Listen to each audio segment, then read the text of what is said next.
Ditelan air mata, selamanya ku takkan di bawah perjalananku sampai ke puncak. Dalam perjuangan, bila hati terang menyala, setiap luka jadi kekuatan, pengorbanan yang jauh ujungnya. Sudah tiba masanya melangkah takdir, jalan yang gentir ku tempuh. Bangkit bersama kita juara, membanggakan negara. Kita kawan pentas dunia, Wira Arena. Bangkit bersama kita juara, membanggakan negara. Kerana di hujung cerita pastinya kita Wira Arena. Kita Wira Arena. Kita Wira Arena. Sweat and grind, guess we never gon' fade. This that definition of a legend. Every single move that I make, feel it, ain't no doubt. Dorang kena aku, I'm a winner. Cuba check gerak-geri aku semua tiptoe macam ballerina. Genggam bara api, biasa berjadi ada. Mimpiku mula menjadi, tiada siapa je yang halang. Kalau bikin hari-hari, benda susah jadi senang. Segala cabaran aku ready, masa depan aku terang. Sudah tiba masanya, melangkah takdir, jalan yang gentir ku tempuh. Bangkit bersama kita juara, membanggakan negara. Kita kawan pentas dunia, Wira Arena. Bangkit bersama kita juara, membanggakan negara. Kerana di hujung cerita pastinya kita Wira Arena. Kita Wira Arena. Kita Wira Arena. Satu hati, satu jiwa, bangkit bersama kita Wira Arena. Dari bayang kenyala api, nama kita terpahat di bumi. Bangkit bersama kita juara, membanggakan negara. Kita kawan pentas dunia, Wira Arena. Bangkit bersama kita juara, membanggakan negara. Kerana di hujung cerita pastinya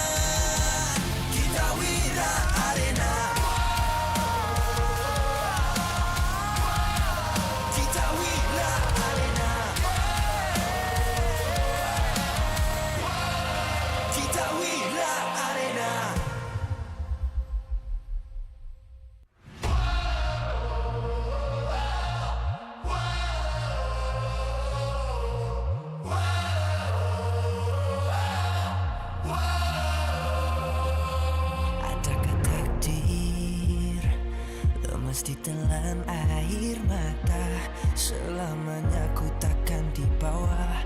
Perjalananku sampai ke puncak dalam perjuangan. Bila hati terang menyala, setiap luka jadi kekuatan. Pengorbanan yang jauh ujungnya. Sudah tiba masanya melangkah takdir, jalan yang gentir ku tempuh. Bangkit bersama kita juara, membanggakan negara. Kita kawan pentas dunia, Wira Arena. Bangkit bersama kita juara, membanggakan negara. Kerana di hujung cerita pastinya kita Wira Arena.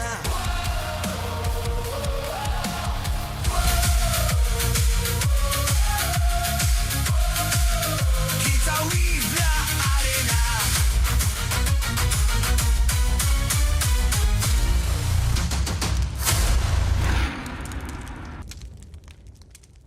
MPL Malaysia Season 17 is powered by Moonton. Presented by Celcom DG. Power up now with Celcom DG Prepaid 5G. Climb to mythical immortal with unlimited 5G power, uncapped hyperspeed and endless entertainment. Celcom DG Prepaid 5G. Limitless. Made for Gen Now. Bloop, bloop, bloop, bloop. What's that sound? Feels like something is flowing. It's the Infinix GT50 Pro, powered by HydroFlow liquid cooling. No lag, just smooth gameplay. 144 FPS, pressure sense GT trigger, fast and responsive. For MLBB players, this one's for you. Get it now at Infinix official store and TikTok shop, Infinix Malaysia. So food delivery, Grab. Definitely focused when full. When people is hungry, they lose focus. Then they will have bad aim or bad performance during the game time. Hence, order from GrabFood to stay focused. Cultured by Todak. Get your official MPL Malaysia merchandise at a Todak booth or online at store.todak.com.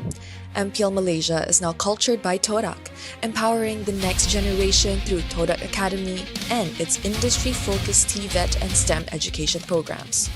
Official motorcycle partner, Yamaha. Official content partner, Media Prima. Official streaming partner, Tauntaun. Our strategic partner, Ferry TNT Co., OBSBot, PSM. Supported by KBS, ESI, Rakan Muda, MESF. Persiaran secara langsung dari Stadium Juara. Para penonton sekarang sudah pun membanjiri arena untuk menyaksikan perlawanan lower bracket final di antara tim Vamos menentang Invictus Gaming. Ini merupakan perlawanan yang sangat-sangat penting. Tiket terakhir untuk ke MSC. Kalah balik, yang menang rasa seronok. Kini pemain-pemain dah pun lakukan persiapan akhir untuk pertembungan ini. Segalanya akan dibuktikan dalam perlawanan berformat Best of 7 kali ini. May the best team win. Selamat datang ke MPL Malaysia musim ke-17 hari ke-4 playoffs. Nama saya Rose, host anda sepanjang playoffs ini. And of course, kita bersama dengan Poji. Hello semua guys. Saya rasa sangat-sangat teruja Rose hari ini. Kita akan buka majlis kita dengan award ceremony juga. Sebab untuk for the past 2 days, kita dah ada 4 award. Kita dah bagi kepada pemenang-pemenang kita. Dan hari ini ada lagi 3 jenis award yang akan kita persembahkan. Iaitu Best Content Award, Best Media Feature Award dan juga Restreamer of the Season, Rose. Yes, Poji, betul tu. And kepada orang yang mungkin tengah tanya, kenapa kita nak bagi award kepada orang-orang macam ni? Guys, you guys need to understand, ini adalah cara MPL Malaysia nak appreciate kepada semua hard work yang semua orang buat sepanjang musim ini. Sebab tanpa mereka, you guys tak akan nampak moment-moment behind the scenes, moment-moment best in-game dan banyak lagi yang berlaku di MPL Malaysia. Of course, hari ni Poji dah mention kita ada 3 award, tapi 3 award ni pun split into 3 awards, iaitu bronze, silver dan juga gold. So, more people, more better. The more the merrier. Betul. So of course, tanpa membuang masa, ayo kita mulakan dengan award pertama kita, iaitu Best Content Award. And untuk mengumumkan pemenang Best Content Award, kita ingin menjemput Mr. Alson Chan, Esports Head Production Lead Malaysia at Moonton Games, untuk mengumumkan dan menyampaikan anugerah kepada pemenang kita. Test. First of all, I want to thank our KOL, medias, and content creators. Thank you for bringing this game to life and give our community the entire stories, entertainment, inspiring, and the moment that we never forget. So first,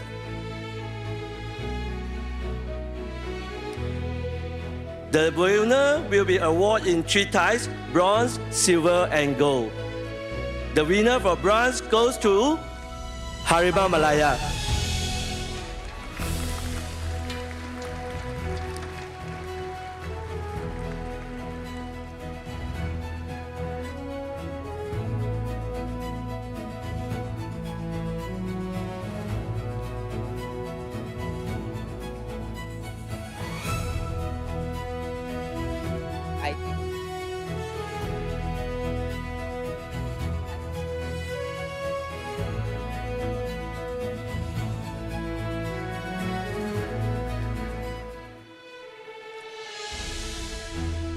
Next, the winner for silver goes to Ajoy.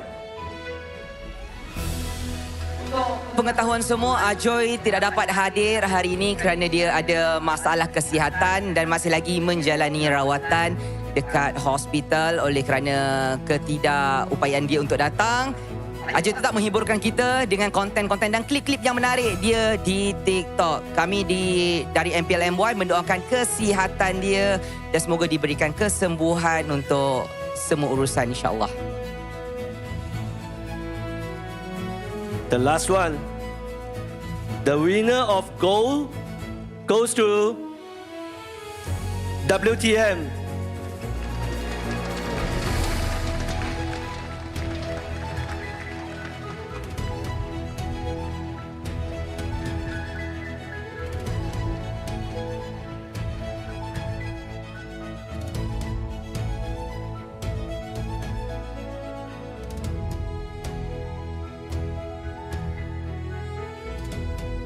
Thank you very much, Mr. Alson Chen. Terima kasih. Of course, kita pun boleh ambil satu group photo di atas pentas bersama dengan kita punya bronze winner dan juga gold winner. Smile for the cameras.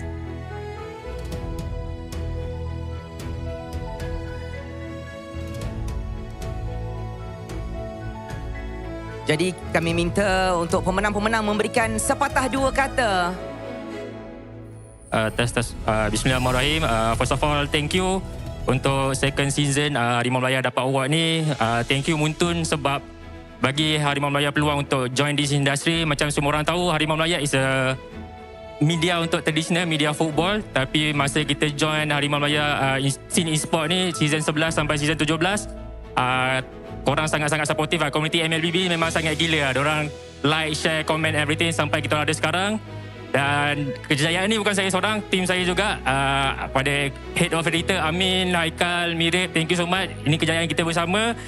Dan yang paling penting korang terus support industri e-sport kita supaya lebih berkembang maju satu hari nanti. Dan mana-mana sponsor nak sponsor pergi Paris boleh Roger konten tak mengecewakan ni. Thank you very much, Harimau Malaya. Sekarang we would like to actually hear our speech for our silver awardee. So, mari kita tengok speech daripada Ajoy on the LED. Ajoy Mercury sini. First of all, Ajoy nak ucapkan terima kasih kepada pihak MPL MY sebab actually benda ni memang tak sangka lah. Sekerdil aja boleh even tercalon pun dah terkejut lah. Even tercalon pun dah terkejut dah. Let alone apa winning kan.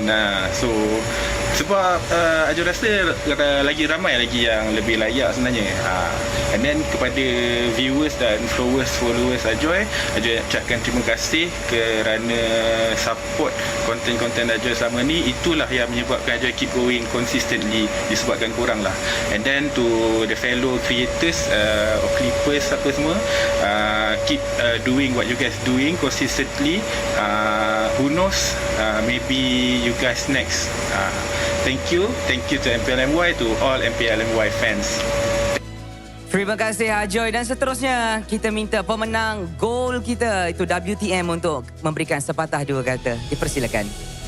Okay, Bismillahirrahmanirrahim. Thank you, Puji and Rose. First of all, I think for those yang follow WTM, this is what we're waiting for 17 season, 8 years. Thank you so much for MPL and Muntun. We will take this as for us to work hard after this. And I just want to say like, apa yang WTM dapat ni bukan sebab usaha WTM tapi sebab support system sekeliling. Thank you all the teams, KOL, talent yang memberi kerjasama dengan kita orang untuk buat kita orang buat content semua. And I want to say thank you to my mom. Mak, orang tahu yang Mak still tak faham apa benda orang buat dalam e-sport, tapi terima kasih sebab berkat dengan doa Mak, Alhamdulillah orang dapat jumpa ramai orang-orang baik dalam e-sports. Thank you so much. And lastly, I want to shout out to my nephew and my niece. Diorang adalah fans saya sejak lahir, literally. Thank you sebab support Asu, and Asu harap Asu dah buat awak korang semua proud lah. Thank you so much everyone. Terima kasih banyak-banyak. Jadi dipersilakan untuk kembali semula ke tempat duduk. Terima kasih banyak-banyak. Dan sekarang kita akan menyampaikan award yang kedua, iaitu Best Media Feature Award. Sama seperti tadi, kita akan bahagikan kategori kepada 3, bronze, silver dan juga gold. Dan untuk mengumumkan pemenang Best Media Feature Award ni, kita ingin menjemput Mr. Marcus Lim, Head of Public Relation Overseas, untuk mengumumkan dan menyampaikan anugerah kepada pemenang. Dipersilakan. Test.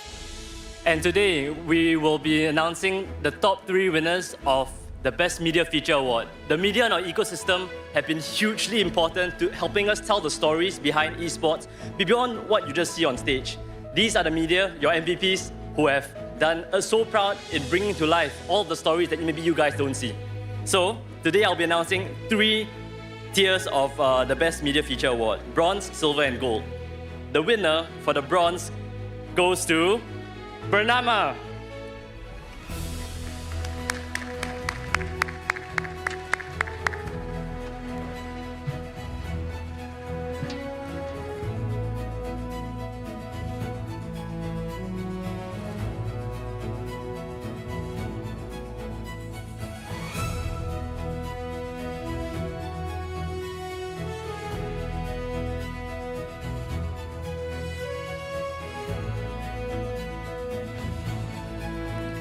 And now we announce the silver for the Best Media Feature Award. This season's winner goes to New Straits Times NST.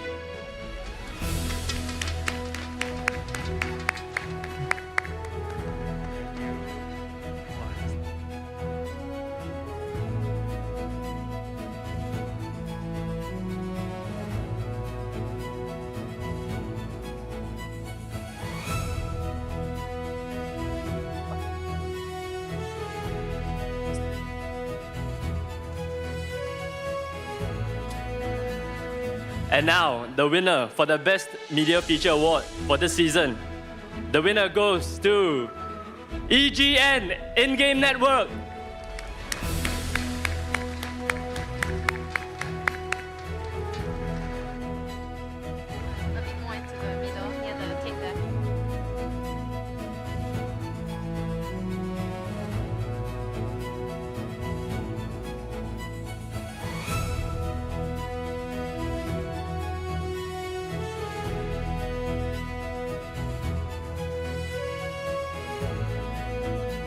Terima kasih kepada Mr. Marcus Lim.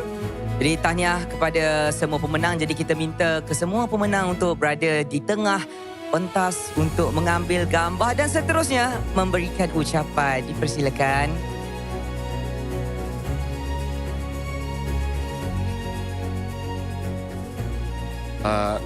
First of thank you kepada MPL MY kerana menghargai petugas-petugas media dengan anugerah macam ni. Ia sedikit sebanyak memberi semangat untuk kami lagi terus cover berita-berita isukan and also MPL. And also thank you kepada family and also my company bernama. Thank you.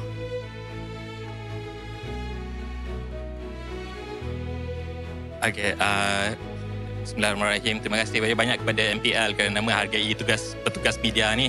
Dan juga saya nak mengucapkan terima kasih juga pada rakan-rakan saya atas pentas bersama dengan saya ni kerana mereka banyak mengajar saya tentang e-sport. Sebab sebelum ni saya tak tahu apa-apa pasal e-sport. Dan terima kasih pada family saya dan juga rakan-rakan kerja saya semua. Terima kasih. Alright guys, Assalamualaikum. Bismillahirrahmanirrahim. Terutama sekali terima kasih kepada MPL Malaysia atas award ini, kepada EGN. Tak lupa juga kepada 3 bunga kita orang, Lily, Orchid, Via yang sentiasa membantu kita orang sampai kita orang berjaya untuk musim ini, and ini kali kedua kita dapat award atas stage yang ini, the gold one. So Azril? Bismillahirrahmanirrahim. Saya nak sebenarnya saya kerja dalam industri ni agak lama dan saya rasa macam ini adalah satu sebab EJN ni startup, yang Genewo ni adalah startup. Saya dengan Nas, dan selepas 2 tahun akhirnya saya berjaya untuk build startup dan saya berjaya keluar daripada comfort zone saya. So saya nak dedicate sebenarnya kemenangan ni untuk orang yang saya selalu sanjung, which is nama dia Juara. Terima kasih Kak. Kalau tanpa Kak, memang saya rasa saya takkan berada di tahap ni lah. So terima kasih semua kepada yang support ENG Network dan nantikan lebih banyak konten lah. Terima kasih dan tahniah sekali lagi kepada pemenang-pemenang kita. Now, Poji, kita pun sudah sampaikan 2 award. And I rasa semua orang dalam stadium Juara ni sangat-sangat excited untuk award ketiga. Award yang ketiga ni nama dia Restreamer of the Season. Kita ada banyak sangat streamer-streamer dekat luar. Kita ada sampai ada momen-momen klip-klip Sopian tengah tidur kan, Bombong tengah marah.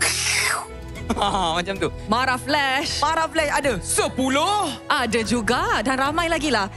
Sebab kita ada 8 minggu regular season kali ni. So memang banyak-banyak momen dan klip-klip yang sangat-sangat memorable. So I nak tanya kepada semua audience dekat Stadium Juara, korang rasa siapa yang akan menang Restreamer of the Season? Semua orang dah menjerit tapi keputusan ada di tangan kita punya VIP berada di atas pentas. Jadi tanpa segan silu, saya ingin menjemput Mr. Peter Gao, Esport Manager Moonton Games untuk mengumumkan dan menyampaikan anugerah kepada pemenang. Dipersilakan. So this season, we have 100 plus KLs in MPMY esports ecosystem. We have Ajoy just won the content award. Now we are coming to the Restreamer Award of the season. So we will have 3 tiers: bronze, silver, and gold. So the winner for bronze goes to the handsome Ongbong Haha.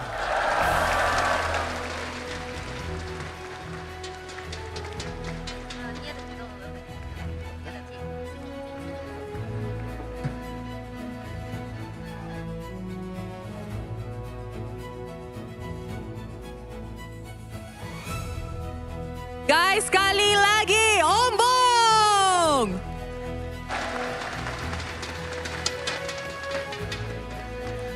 Next, the winner for silver goes to the boss, legendary Solos.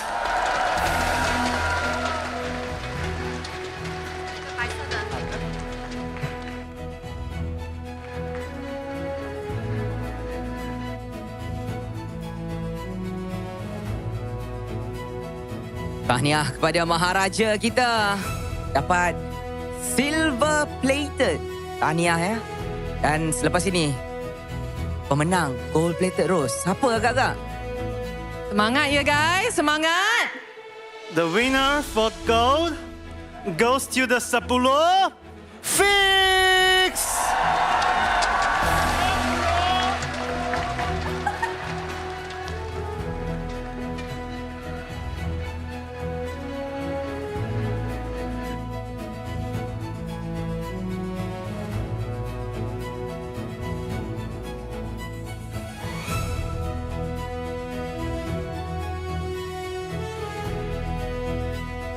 Thank you very much to Mr. Peter Gao.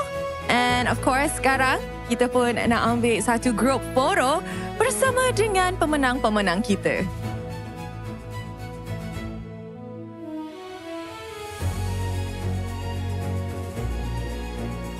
Jadi sekarang kita akan minta pemenang-pemenang kita untuk menyampaikan sepatah dua kata sebagai penghargaan kepada usaha mereka selama ini. Dipersilakan.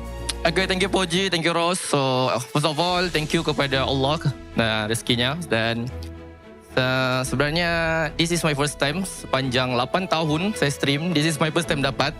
Dan special thanks to warga Kick dan Clipper, moderator yang terus support saya punya stream dan viewer semua. Jadi ketawa Los. Dan sepanjang perjalanan big thanks to tim lah, dari tim Bosku, Homeboys, 7GL dan semua yang dan bergerak lah ni. Thank you so much. Tak mention Flash ke? Tak nak terima kasih dekat Flash ke? Thank you Flash for... Tapi nak lepas je, kenapa ya? Alright, thank you. Solos. Macam saya tak kata panjang kot sebab saya rasa terharu kan sebab dapat ni kan. So terima kasih yang selama ni mengikuti saya daripada day one sampai ke hari ni. Terima kasih banyak-banyak dan thank you juga orang yang datang hari ni. So saya rasa mungkin akan datang nanti kita akan buat lagi terbaik lah. So itu saja. Terima kasih.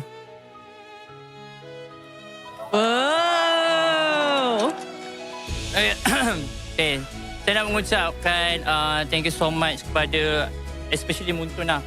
Ini 2 kali berturut-turut dapat streamer of the season. Thank you so much Muntun and thank you kepada fans-fans, viewer saya. Okay.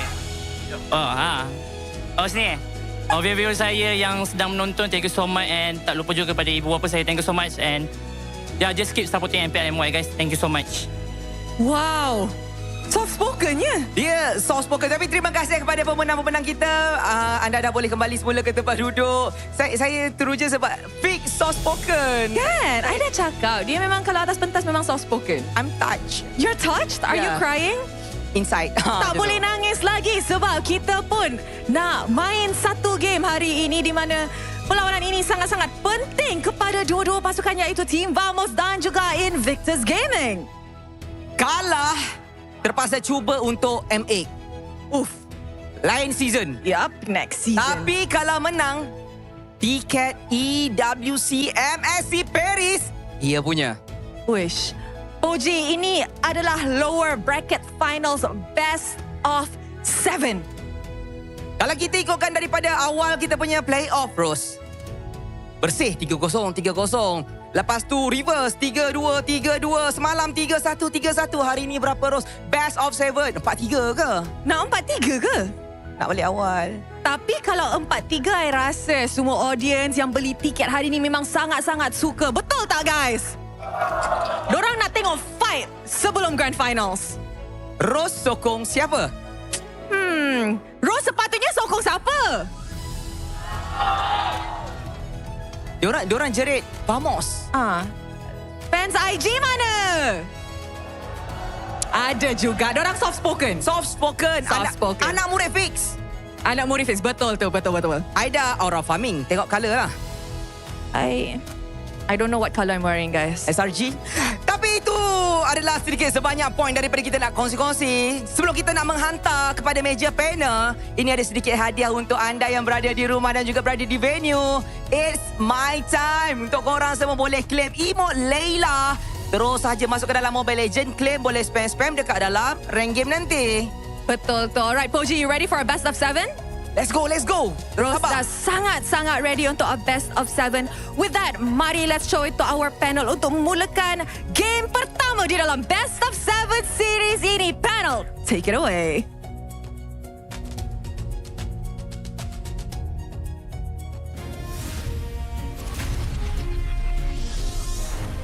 And with a quick conclusion to the ceremony, once again, we congratulate all to our winners of each of the individual categories. For everybody else out there who's ready for this best of 7, you're watching the MPL MY Season 17. My name is Gideon Q. We've got Huskin as well as LaFell back at it again here for this epic battle. Yesterday, we saw one team punch their ticket to Paris. SRG have already accommodated that. Who will join them next? Will it be IG or Vamos, boys? It's gonna be a fun time. Now, before I get into both of you guys, we have to give a big shout out to our sponsors. Yes, big ups to Power Up Now with Cellcom DG Prepaid 5G Power Pass, the go limitless and unlimited 5G power and uncapped hyperspeeds made for the Gen Now. And by the way, if you are in the crowd, you have glow sticks, and you also have a chance to also redeem the player trading cards. So come to the venue right now and go check out the Cellcom Digi booth. Maybe you're going to get some of your favorite players. But let's get into this, boys. What are you feeling? Yesterday has already kind of set the tone. We're hoping for something else. We're hoping for similarities. If I'm thinking from just on the surface level, I'm thinking Vamos got this, right? Because IG didn't really have the best finisher yesterday. I think there were some heated discussions online about how certain roles were not really up to par. Versus Vamos, they were doing great.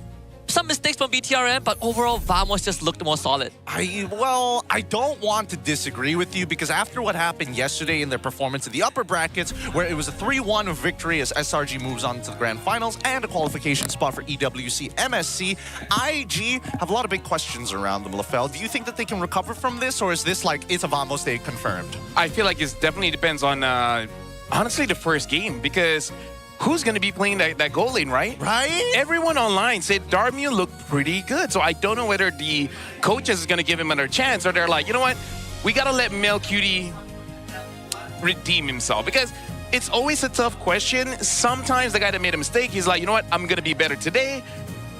We just got to see whether he recovers or not. We'll find out, because again, the stakes are extremely high. With that on their shoulders, we also are looking for our finalists to head on over into Paris. Now, some teams have already been classified as qualified to MSC at EWC. Obviously, TLPH, the Team Falcons as well. Pro Team SRG, it's either Vamos or IG who's going to join them up to join GK Esports, Yangon Galacticos as well. Yeah, and then Guangzhou Gaming, who also had a historical finals in their own region, the East Asia Championship. They finally took down the Mongols in that finals, and that was a spectacular one, because Guangzhou Gaming has always wanted to beat the Mongols, and they did it. Good times. Speaking of, Vamos always wants to defeat IG. Never done it yet. Yeah. Not in the regular season, not in the playoffs. This is their final opportunity, and if they get to do it, they get to go to Paris. Talk about winning it big. I mean, we've already kind of set the stakes here, right? Coaches are going to be thinking about this. It's like, do I feel Darmu right from the very get-go? Is he the key to get us to Paris? Or is Mel QT the redemption arc? He like, please, put me in, coach. Because here's the thing, me and Husky, someone asked us before, like, it was during rehearsal, and we both said Vamos is going to make it, right? Yes. And here's the thing, I have two thoughts.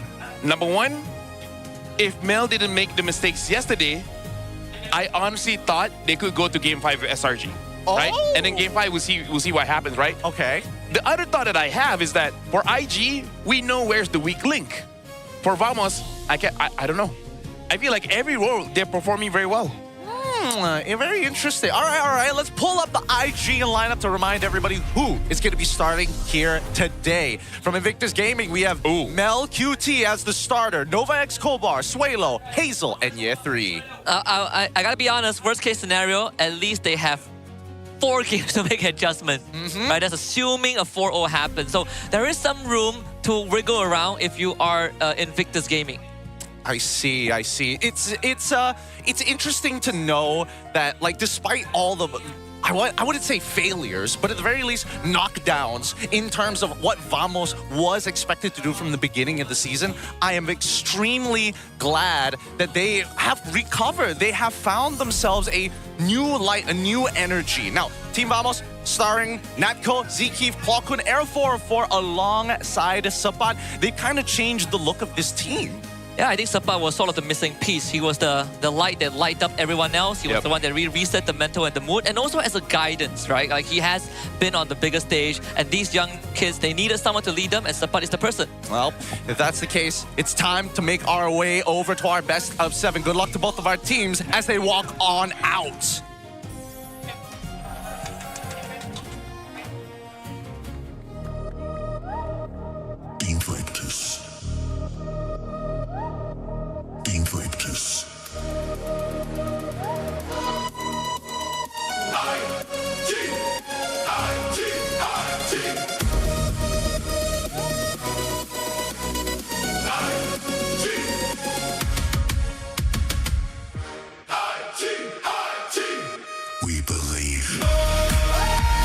time for waiting is over. No hesitation, no mistakes, no looking back. Paris stands just one series away, and Invictus Gaming have everything they need to seize it. The talent, the confidence, the belief. This is the moment where one match can change a team's destiny. Brace yourselves, here comes Invictus Gaming! All in on Hazel to carry these games. If yesterday's performance was great, he needs to be better than great. With big questions around the side lane, they're gonna have to figure out a drafting strategy to win.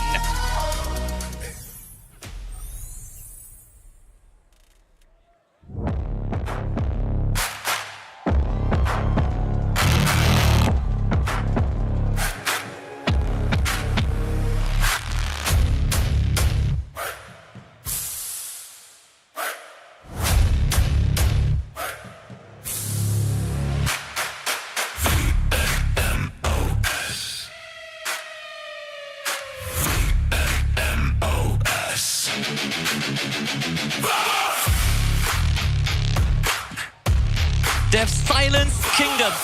They've dismantled robots.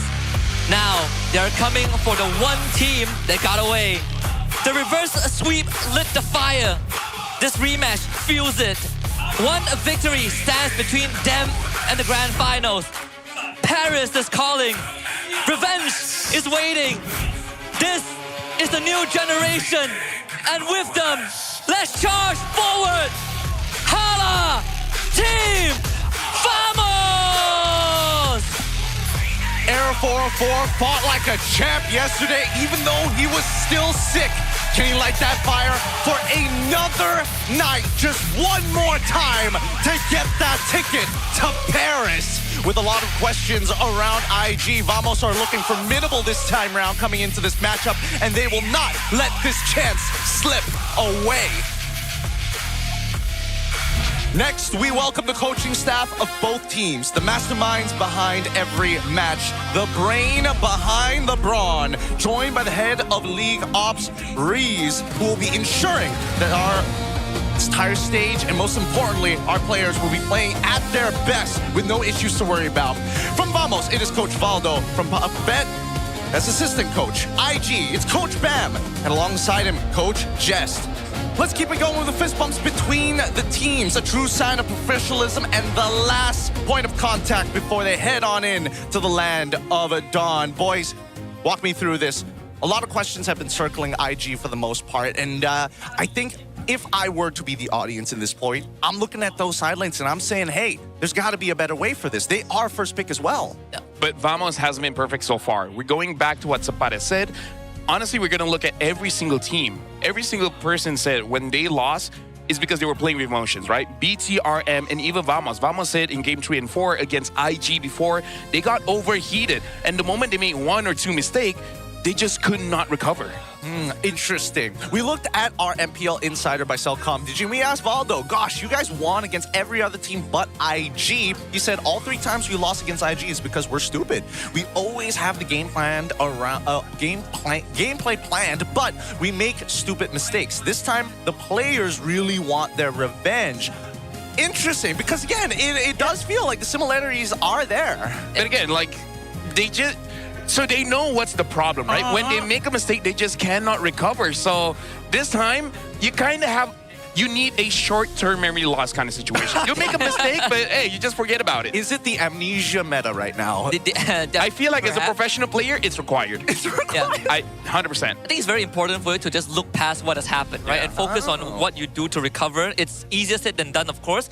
And I want to echo what LaFell said as well. We all agreed that there is a weak link on IG side and it's in that gold lane. But for Vamos, it's not directed to an individual player, but more of how they function in terms of the mindset, right? They're pretty emotional young players, and when you see them make a mistake, it sort of snowballs out of control. We've seen them do the Vamosable where they start diving with a lead and giving it away. That almost costed them against BTRM yesterday. Well, I mean, if we're talking about people who just, again, don't make as many mistakes, I'm looking at Natco because his laning phase has been disgusting, and so far he has not only led the team as a gold laner, but also make sure that he has the insurance policy. Late game is my time. Early game, if I win out my lane, this is going to be so smooth. I mean, here's the thing. Throughout this playoff, Natco as well as Chico guys has really shown that they are honestly top of the leaderboards, and Melkity hasn't done that just yet. And the problem when you know that the gold lane is going to be the problem, the one that's going to suffer is either the jungle or the EXP, because we saw how SRG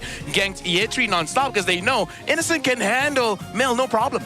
We look at another MPL MY Insider by Selcom Digi. This time we asked Coach Jess what made IG swap the Darmu last night, and he said in that game we needed a fresh face because there was a lot of pressure in such a match, and maybe MelQT lost his focus a little, but both of them are equally good, interesting, equally good. He knows the ins and outs of this team. My real question is the age gap, right? Darmu is significantly younger in comparison to MelQT. And MelQT, looking at his history, every single time he's put in a position where he needs to perform, that pressure makes him crumble. Yeah, I think yesterday we all agreed that they needed to sub Darmu in, right? Because he has someone that hasn't been dealt a loss like this, comes in with a fresh mind, a clean slate, and from that very little sample size, he actually did phenomenally well against a team like SRG, only dying once towards the very end. But this is MelQT's redemption chance, right? If there's anything that he can prove, is that at least every single time they fought IG, when Mel is there, they won that series. Let's see in the drafting phase whether or not they're going to try and take advantage of every little crevice, every little weakness. We can see our random map is flying clouds, so maybe the early game actually is saved this time round, and hopefully this actually might work for IG. I think it would work for Vamos, right? Because Vamos' strongest map is also Flying Clouds. And it's also true. Yesterday, before they even played the series, they won like, what, 8 out of 10 games? It is an incredibly positive stat for them.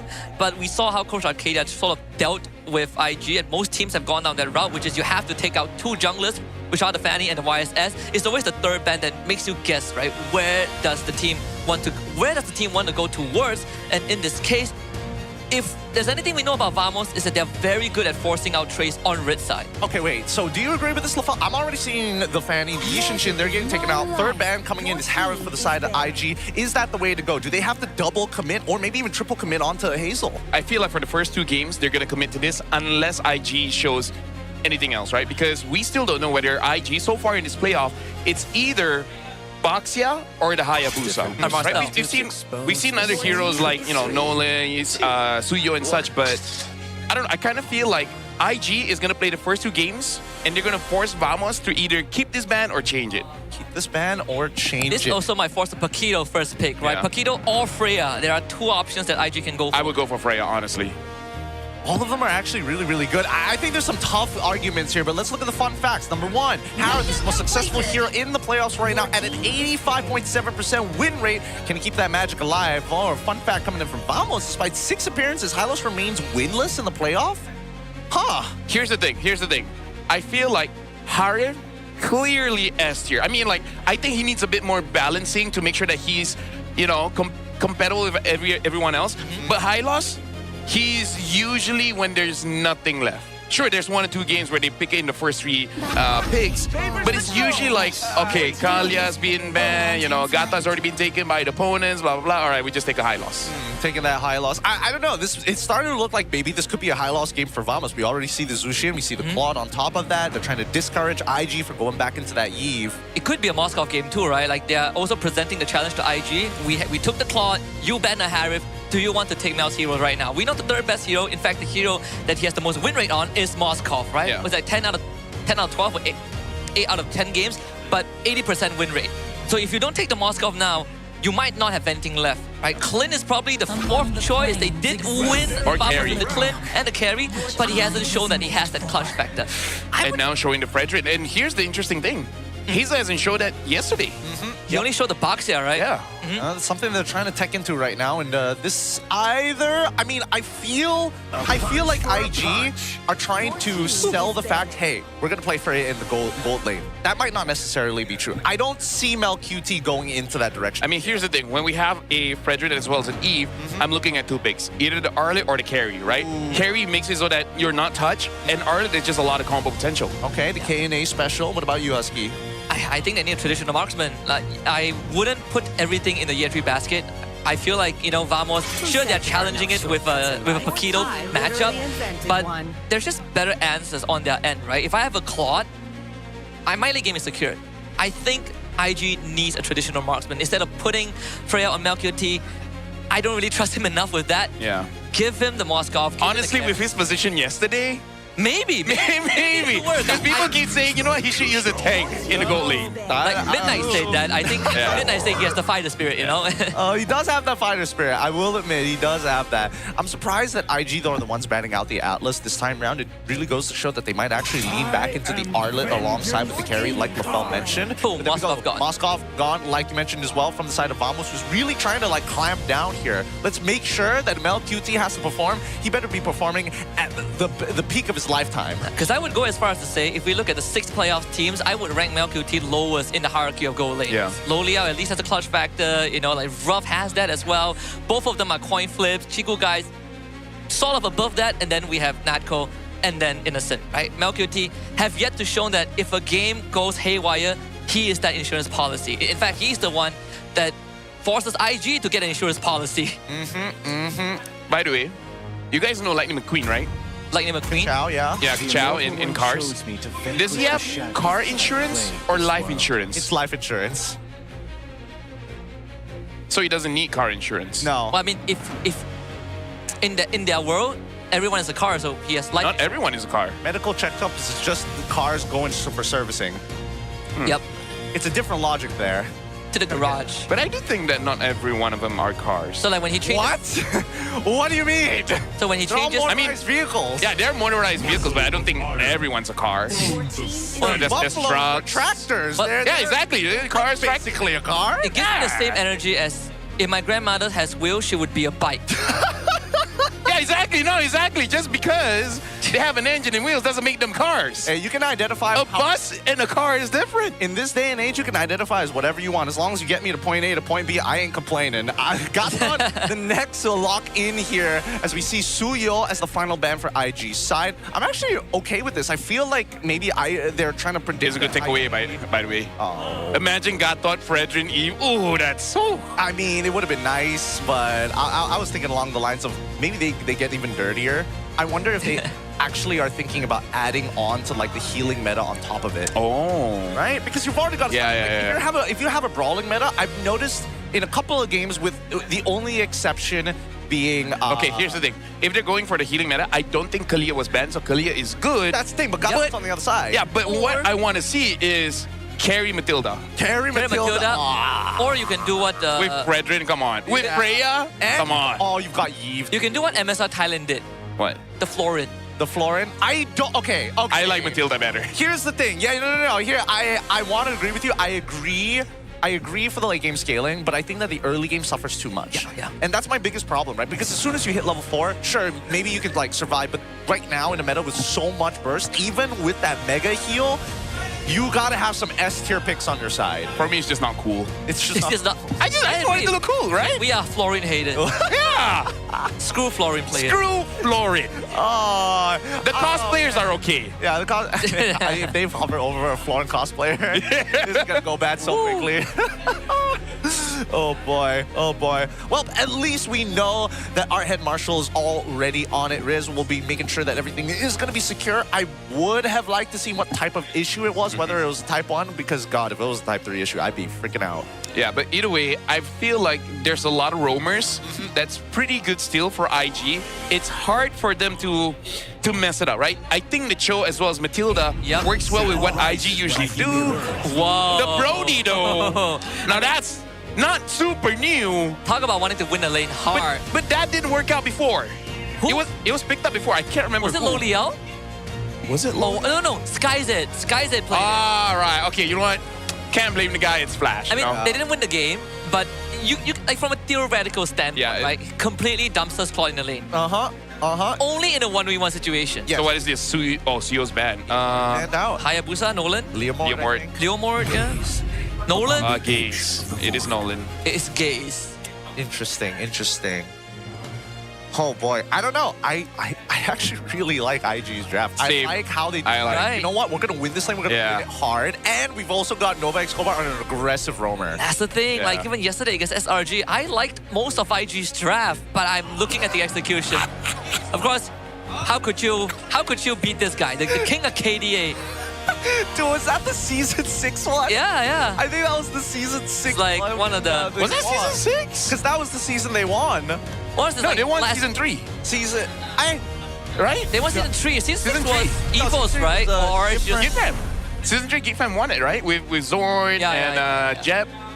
Yeah. I think so. With Fix, yeah. Wait, I'm getting it all mixed up, but we're already heading into this best of 7 and the ticket to Paris. Going to be set up with this very first game. But that jersey is not season 3. Season 3 is just a white jersey. Yes, yeah. that's why I'm like, wait a minute, that's not right. Hey, we will get to the bottom of it in just a little bit. Bernstein's very what was it called again? Mandela effect? Yeah, the Mandela effect. The Mandela effect. Oh, wait, A bit rough flying Cloud. Khalid pretty good at disruption. And that's no, he's going to break this. Aaron needs some help. Really needs some help from his teammates. And they finally arrive. So it slows down the clear just by a bit. But honestly, the most that Nova did is you sort of neutralize the clear speed, right? Because framing does take a bit more time, but Era is going to waste no time going for the counter jungle. If he gets this golem, which he eventually does, yeah, it'll be great. Use the retribution for it, so Hazel should be able to secure that one. So it's, just trade off trades, but I feel like they're both going to hit level 4 anyways for that turtle, and still. Actually, no. It could go either way because Fredrin, you can stay there, you can body block it for yourself, but the burst coming in from Nolan gives an unfair advantage. Didn't buffer the attack. Pretty unfortunate. I think that was a kill angle if you got the auto off, actually. Yep. That's so sad. Missed out an opportunity there. But it's okay. It did force Nako to not actually force himself to get a DHS early on. He has to respect this, opting to make sure that he's got tier 2 boots, and also making sure that he has Quantum charge on top of it all, really to stay healthy. If I remember correctly, I think there's an upcoming update where they're like making it so that Brody is not super punished with attack speed items. Really? Yeah, like the percentage gets a little bit better. Like it's still not optimal, but okay, long story short, faster attack speed. Not like normal attack speed heroes, but like just a bit faster. Yeah. Okay. But I mean, Nako was able to take a recall, but Melqt stuck around to take the gold crab. So the trade-off is that he is going to have lower health pool if they do end up in a fight. But all eyes are going to be on this turtle. Arrow 4-4 doesn't really have much direction to go towards, so they are just going to do it in a very honest manner. Yentry in, but it's going to be Hazel that takes the turtle away. So DK pause to revitalize. Both teams disengage. Good disengage from Vamos, actually, right? Making sure that at least Air 4-4 is pathing away. Oh, hold on. Oh, it's RWM. He's trapped in the box. First blood. ZK overextends. Yeah. Again, I feel like it's okay for Vamos to just play it slow, but at that point, I feel like Ziki was just trying to hold the river just a little bit more because going up against IG, especially with this kind of draft, you don't want to give them 100% river control. So he just tried to establish it for himself. It didn't work out, but I don't think it's that punishable, right? I just feel like try to win your EXP.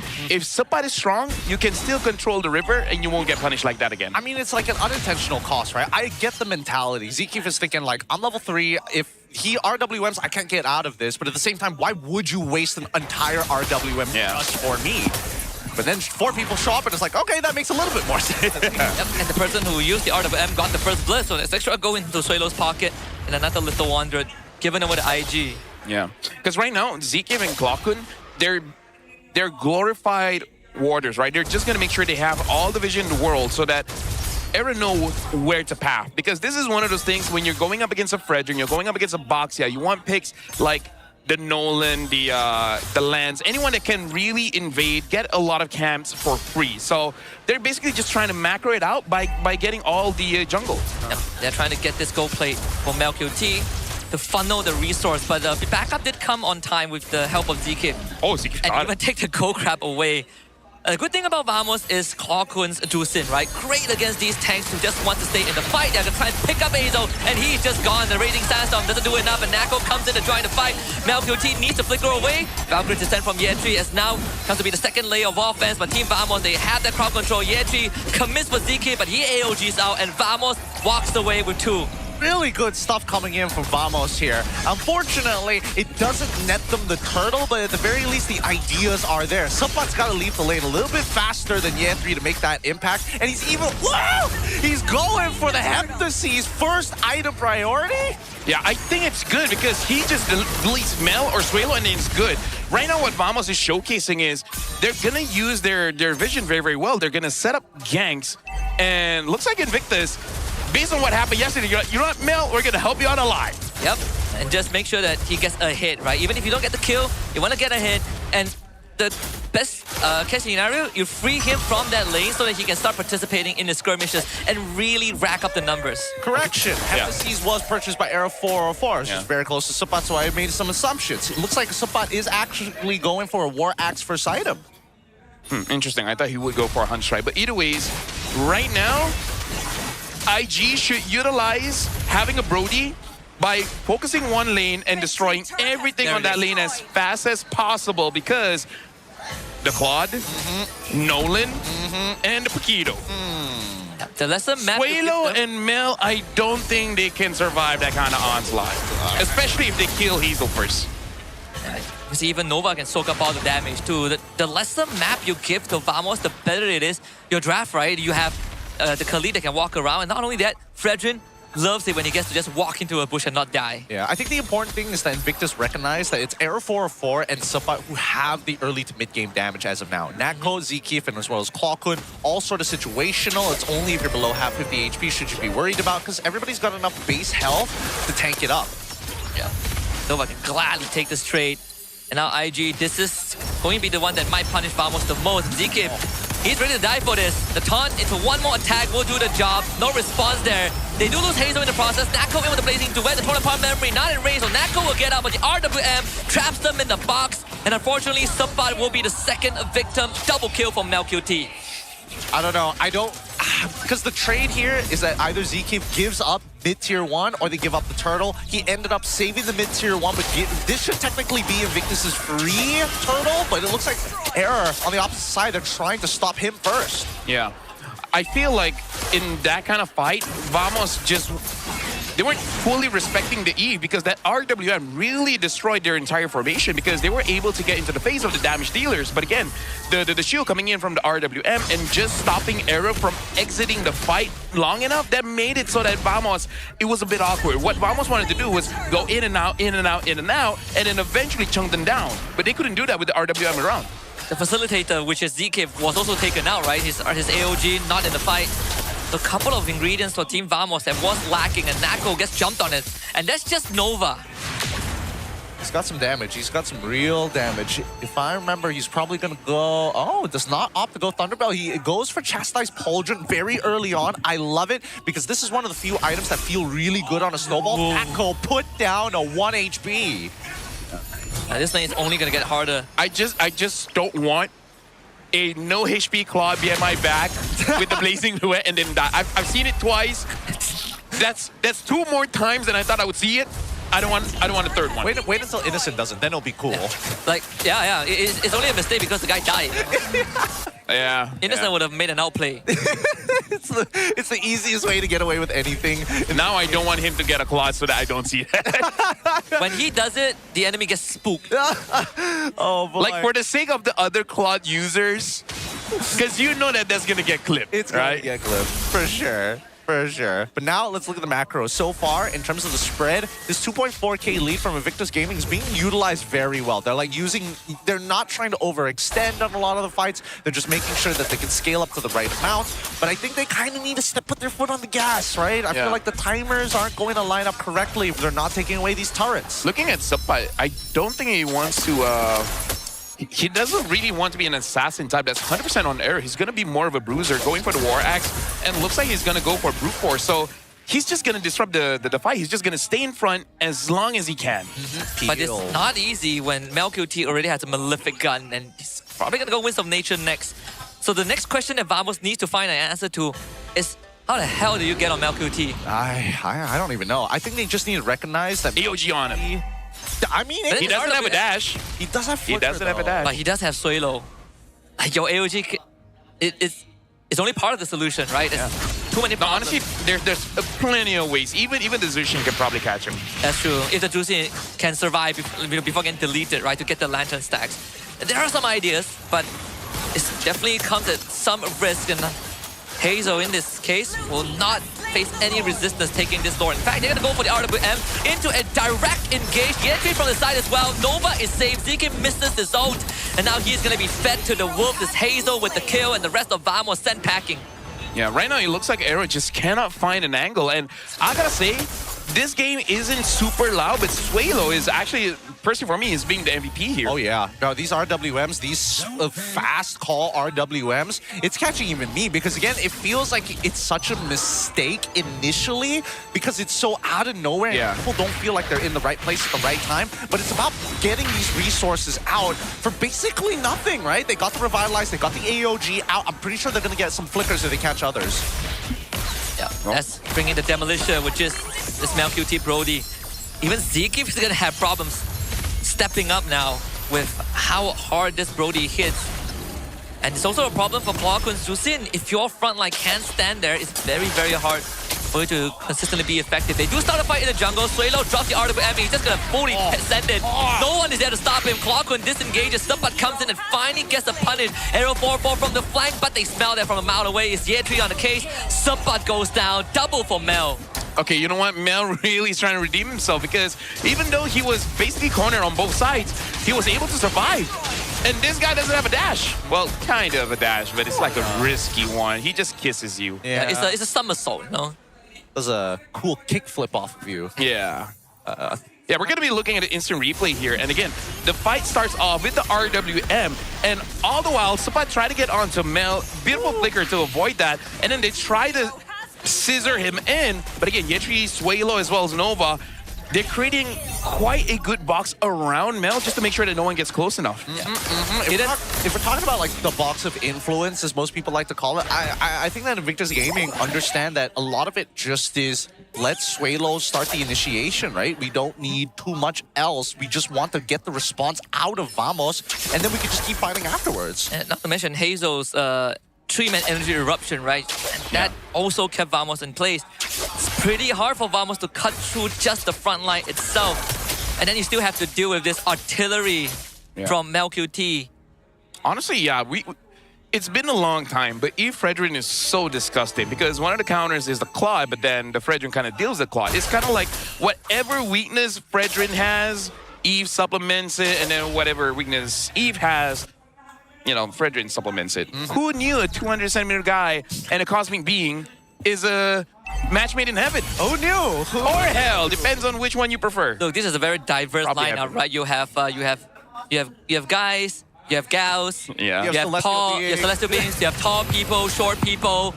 Brody's arm is cursed or something. You have bright-skinned people and darker-skinned people. This is everything, you know? You got a BB there. Magic, classic weapons. Greek gods. Someone just comes in and punch you in the face. Yeah. You would imagine this is the modern movie cast, by the way. This is what Hollywood envisioned how movies would be. Okay, I would say that's pretty accurate because okay, no ult there, no Raging Sandstorm for the upcoming fight, and I think this is where Vamos start to take space here.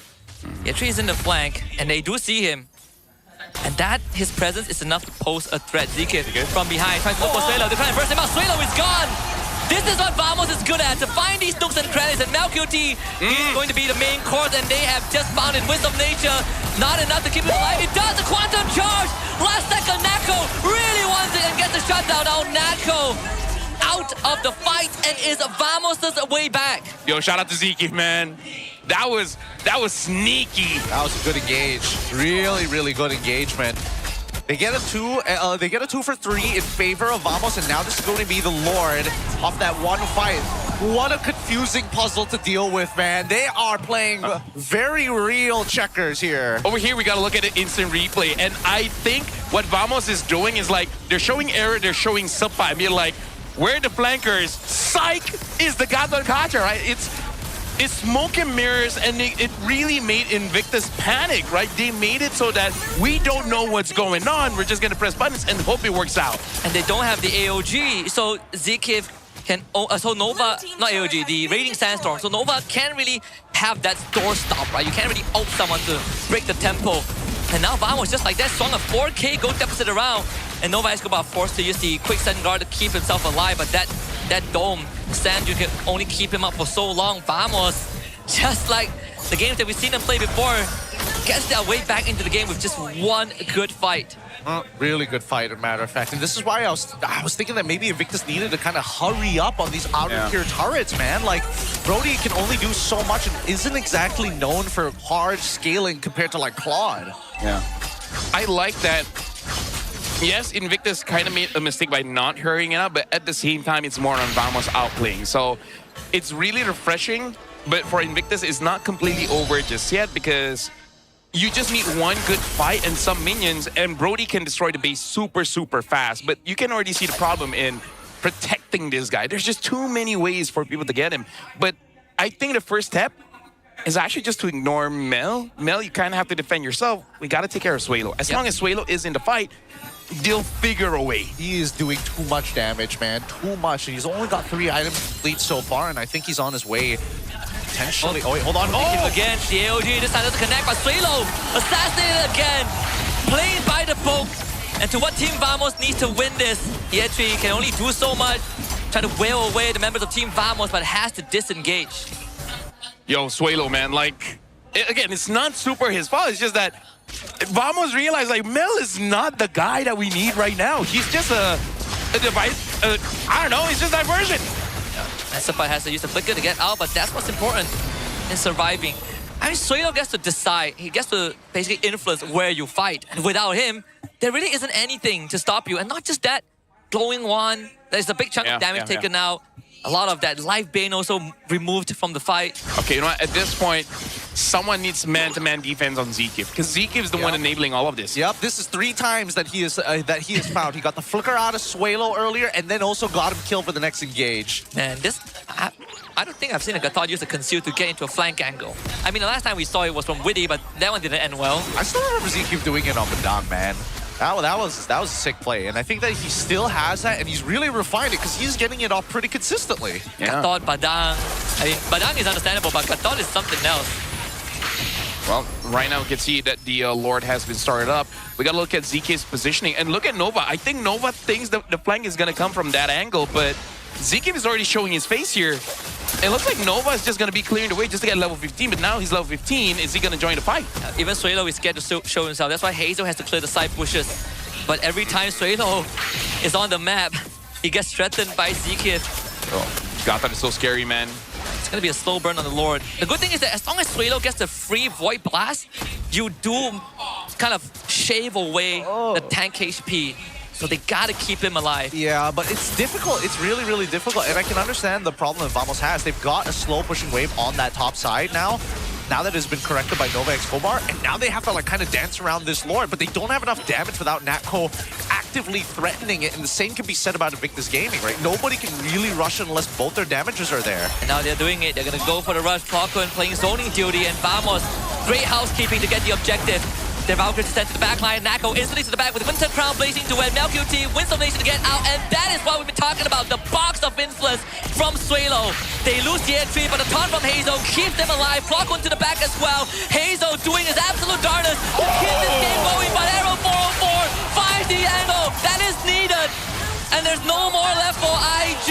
Another spectacular collapse from Vamos, and they have gotten this in the bag. Woo! Error 404, that was clean. Waited in the bush until he got it. His Hepta C charge, enhanced auto, and goes right in for the cash.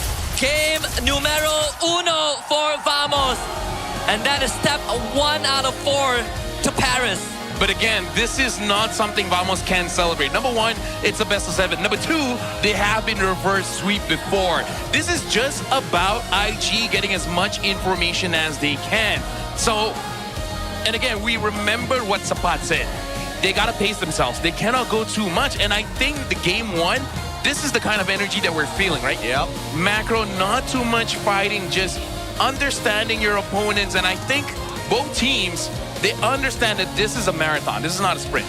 I think we got to pay close attention to the BPMs at the very least, just to know whether or not their heartbeats are going through the roof, whether they are expending that extra bit of energy. Based on what I've seen so far, it's slightly below their averages with a couple of moments, but man, great game so far. Yeah. Yeah, this is, I think, the first ever best of 7 for Area 404.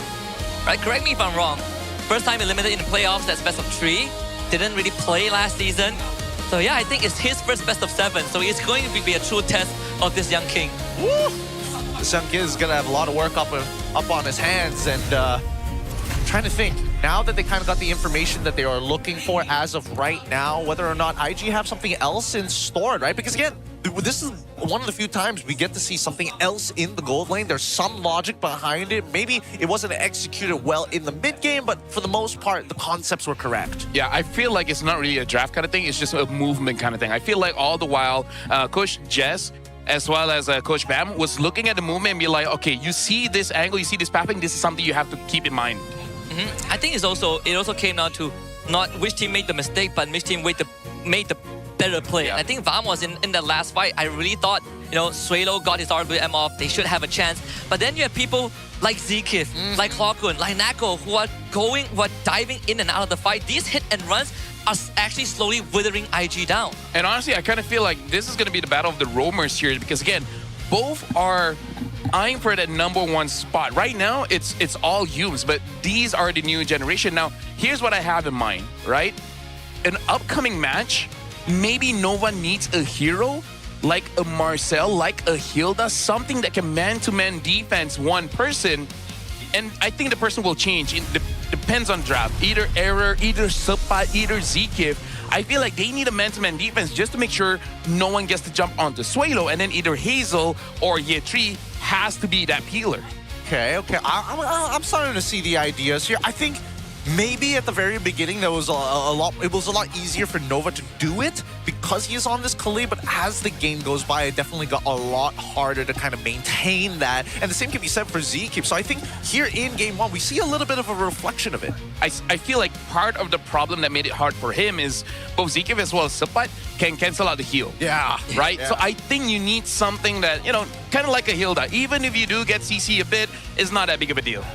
Not until and it's not the end of the world, essentially. Now, let's look at our key players of this game. Of course, Rich Guy going over to Era 404. Despite everything that happened in the early game, I would have thought that maybe he started to fall eventually off, but without aggressive movements from IG, he gets an 807. Yeah, it's also easier for the Gatot to stick onto a target than the Khalid, right? In terms of impact. The Khalid, you need that passive, you need there's a tornado, but for the Gatot, he just wants you to hit him and he'll hit back twice as hard. I think maybe a nitpicking adjustment I would have asked for is probably Nova's using his ult to really stop the dive, but it is so hard when you're dealing with Winter Crown, PMI. It's a lot of things for Khalid to cover.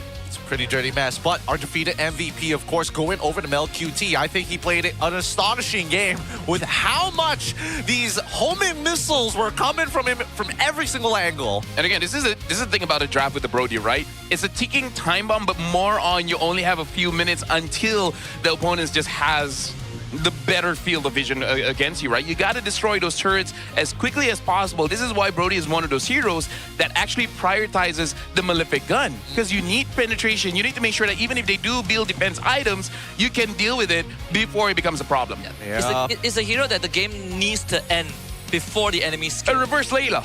It's a reverse Layla. Like you're only good when you're ahead. If you're even or behind, the game is done. Yep. It's just not enough. I don't know. As much as Brody has like, oh yes, I have some pretty impressive base damage, it just doesn't carry over into the ultra late stages of the game. And then you start to see is, unfortunately for Nako, I feel like he definitely had a rough one this time. Like, how do you get in? Every single time he goes in for at least a blazing duet, gets canceled out within the first 2 seconds. Yeah, but in this game, it kind of feels like he's just fireworks. Yeah. Right? He's there to look at me, make a lot of sparks happen just to get attention, and all of a sudden, like, why is the Gatot next to me? Yep. Right? He's the one that softens you are, and then he peppers you. You're low, Error comes in, cleans up. Spits in your face. Yeah. Tenderizes you, really tenderizes you. Makes you nice and soft.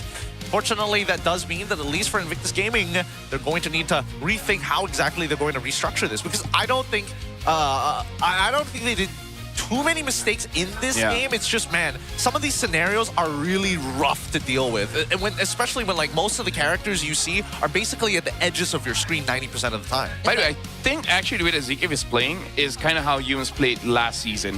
When he got the Gata, this is kind of like how he plays as well. He flanks from behind, taunts instant AOG.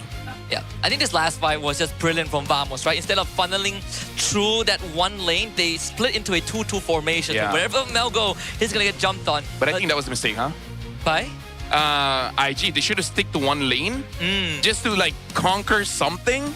Instead, they're like taking bits and pieces here. There's some comps you just gotta commit. Yeah, I think the tough part was Clawkun. Like when you have a Juicin in your backline and you just, shine a lantern on you, it's very hard to shake that off. I think this is a very good separation of Vamos' formation, right? Like the Clawkun alone is making Hazel second guess. Where do I go? And there really is no right answer here. Yeah, he just, again, it's one of those simple mythical rank type deals or analysis of just do more damage. Have something that does more damage, right? Should have killed them faster, you know? Kill them faster. I think, I don't even think that even if he had carry, this would have been still a pretty difficult game because no matter what, you just get outranged in a lot of scenarios. And I think that at least this time around, I don't have to worry about MelQT. Now I'm a little more worried towards Yea 3's matchup because how many times is he really going to get this Freya? That, honestly, like, I think his performance has been dipping quite a bit because at least yesterday we can say SRG keeps on ganking his lane. In this game, sure, maybe some ganks happened there, but it didn't shut him down. It shouldn't shut him down, right? So, yeah, I don't know. Yetri also needs to step up because this is the Paris, man. You got to be perfect. There's no interaction. There's not much interaction in that lane, right? Like Paquito generally ignores you. Like you want to trade with him, sure, he would just clear the wave, bugger off. So he gets this neutral lane, but I want to see more, I agree. All right, let's have a quick look. The fight for MSC is still here. Now, of course, we have a couple who is already qualified. Of course, it's TLPH, Team Falcons, Pro Esports, Yangon Galacticos, Slango Red Giants, GK Esports, Guangzhou Gaming, and of course, True Rippers, all the way from the MLMs. And of course, there are still ongoing ones like MPL ID, MPL SG, which is happening right now, MTC, which is also happening at the same time, and MCC. So a lot of big names out there. Yeah, again, the fight for EWC here is going to be intense. And I don't know, this does feel like going back to 2024. I wonder what kind of meta shift will happen, because I remember some things happening in the advanced server. I just hope, as much as I like Hazel on that Frederick just now, we don't see too much tank jungles during EWC, but you know, that's a problem during that time. Yeah, that's a problem. And maybe less Harif. I don't know about that one. I think I want less Harif and less tank jungle. And then it's good. I don't mind more fighter jungle. No Harif, good for me. I just don't want to see Harif. Really? Harif is just the only problem that you have? I think it just makes it not fun. I don't know. Because it feels real fun when you're playing on the Infinix GT50 Pro, my guy. Powered by the HydroFlow liquid cooling. No lag, just smooth gameplay, especially when you're dashing around infinitely in your Zaman Force at 144 FPS with pressure-sensitive GT triggers, which I've accustomed to putting my Zaman Force on one and the Chrono Dash on the other. Why? Because I can. Tweet. I want to see Martis. Dude, that's so disgusting. But, you know. That would be disgusting, but we're going to be throwing it over to Poji first. Poji, what are you up to? What's going on your side? Terima kasih rakan kasta anda kembali bersama saya Poji untuk satu remix call dengan Avatar Legend of Repo.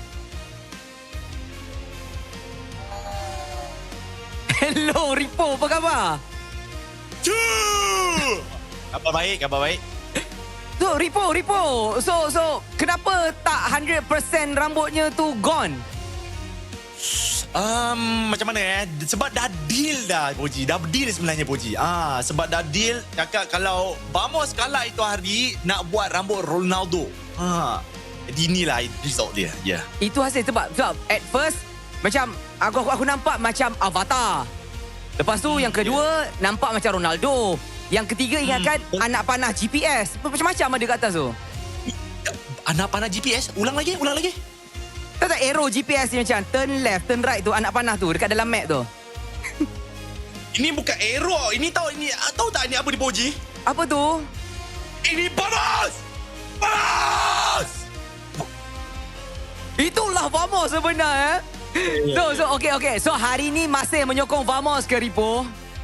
Weh, semestinya lah. Baros! Okay, jangan menjerit Ripo. Okay, kalau Vamos kalah, So, dia jadi apa pula lepas ni? Akan habiskan terus ataupun auto jadi V sahaja?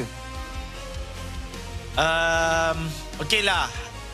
Aku tahu viewers suka dengan challenge. So, aku nak buat deal lah. Okay, aku nak buat deal ni.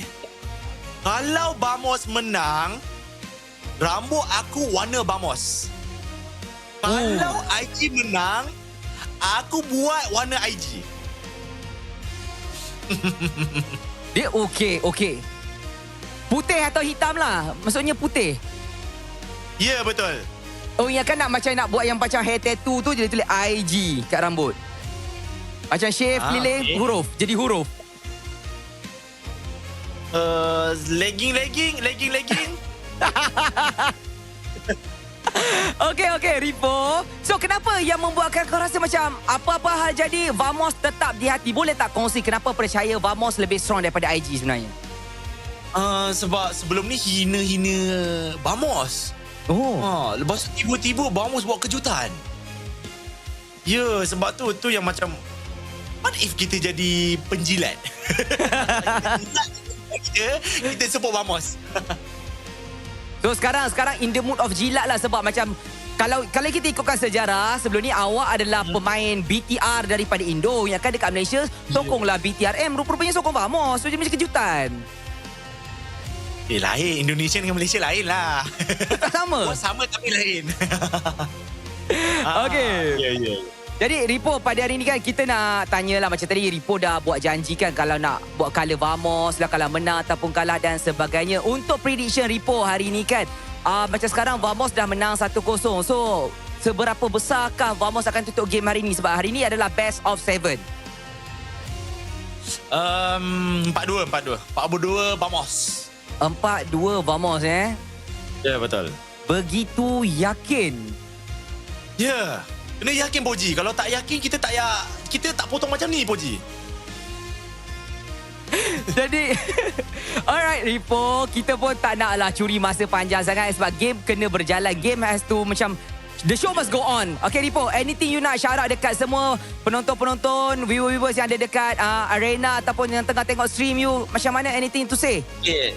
So, untuk penonton dekat MPL, thank you so much sebab support MPL. Korang memang the best, menghypekan MPL. Memang korang kata, kalau tanpa korang, MPL nak jadi apa? Macam sunyi lah. Jadi, korang kena bersyukur Korang kena shout out untuk korang diri sendiri sebab korang sanggup datang MPL, support MPL. Untuk viewer aku, thank you so much. Harap-harap Vamos boleh menang 4-2 Vamos! Terima kasih Ripo, bye-bye! Bye. Assalamualaikum. Terima kasih. Vamos! Ui, marah betul. Tapi itu sahaja celoteh kita sedikit sebanyak dengan Encik Ripo de Vamos. Dan kita terpaksa mengucapkan selamat tinggal untuk kita terus masuk ke meja panel nak bincangkan game ini apa bakal berlaku selepas ini. Jom. Thank you so much, Boji. And there you have it. The words coming in from Ripo himself, now a supporter of Vamos. Hoping that they are going to take this all the way here, boys. Have we developed any newer opinions? Have now, with a fresh mind coming into this, like these players after their break?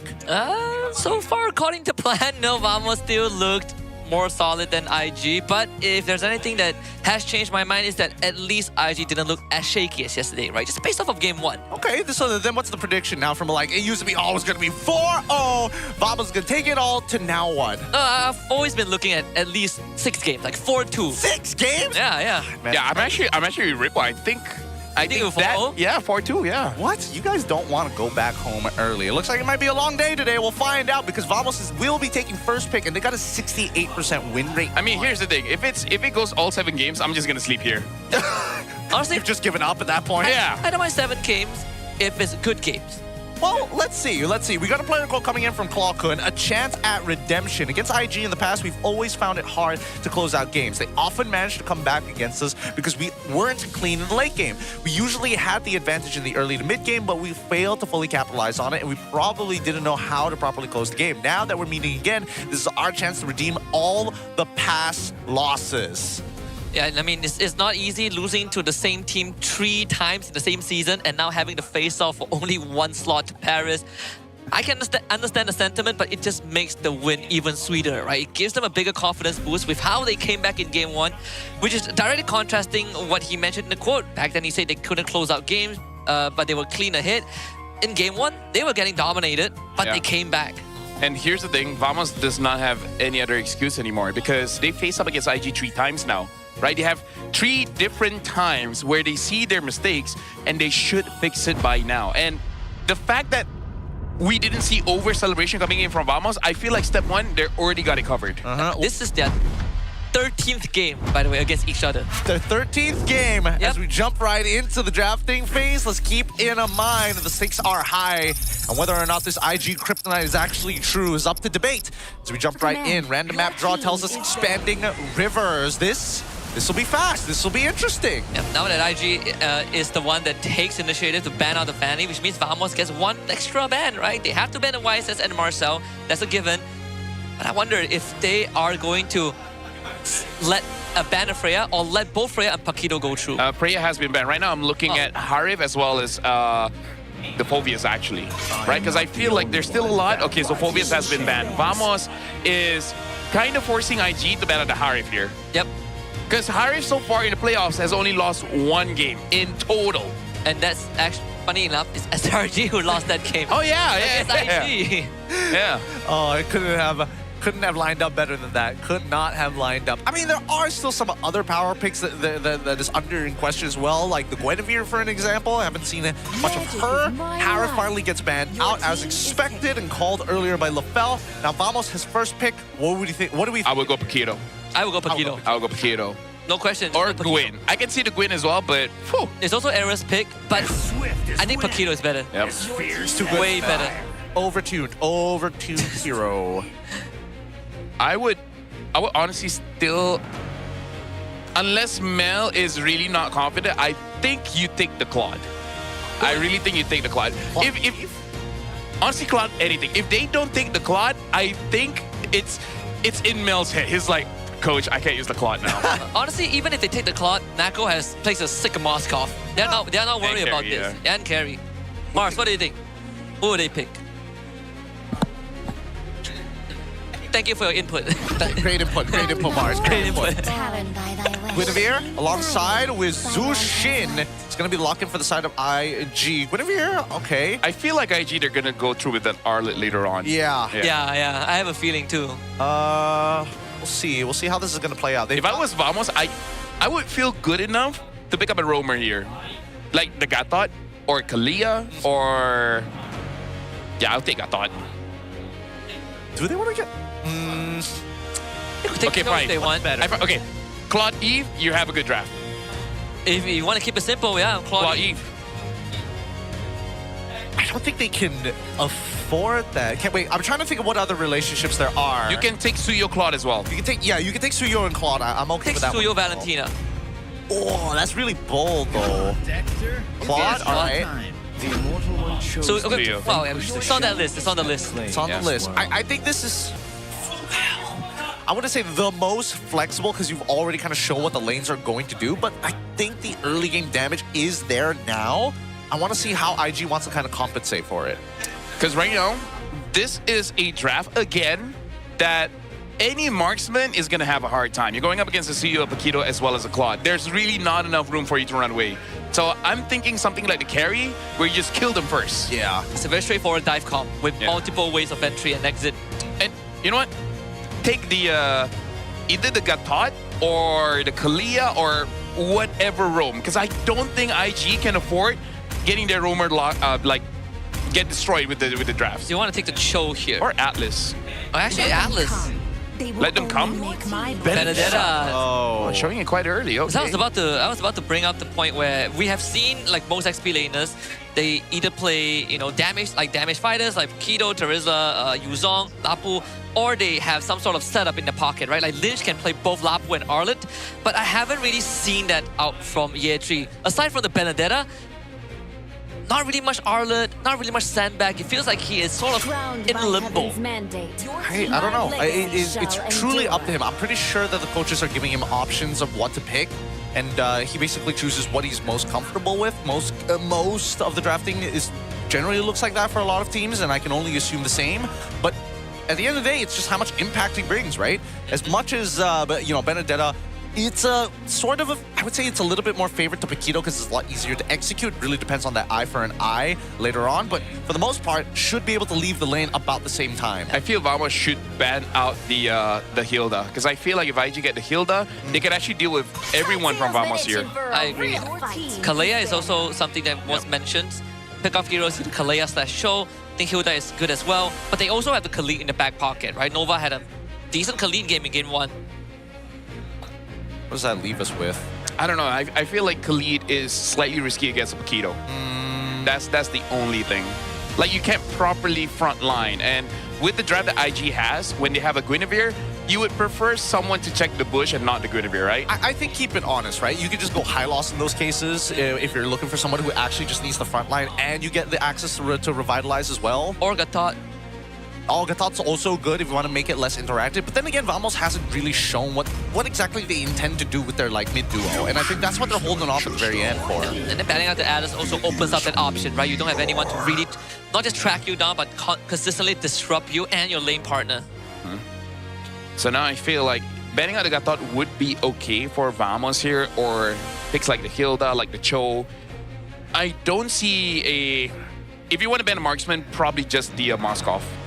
That's the only one that I feel like will do well against Vamos Comp. Yeah.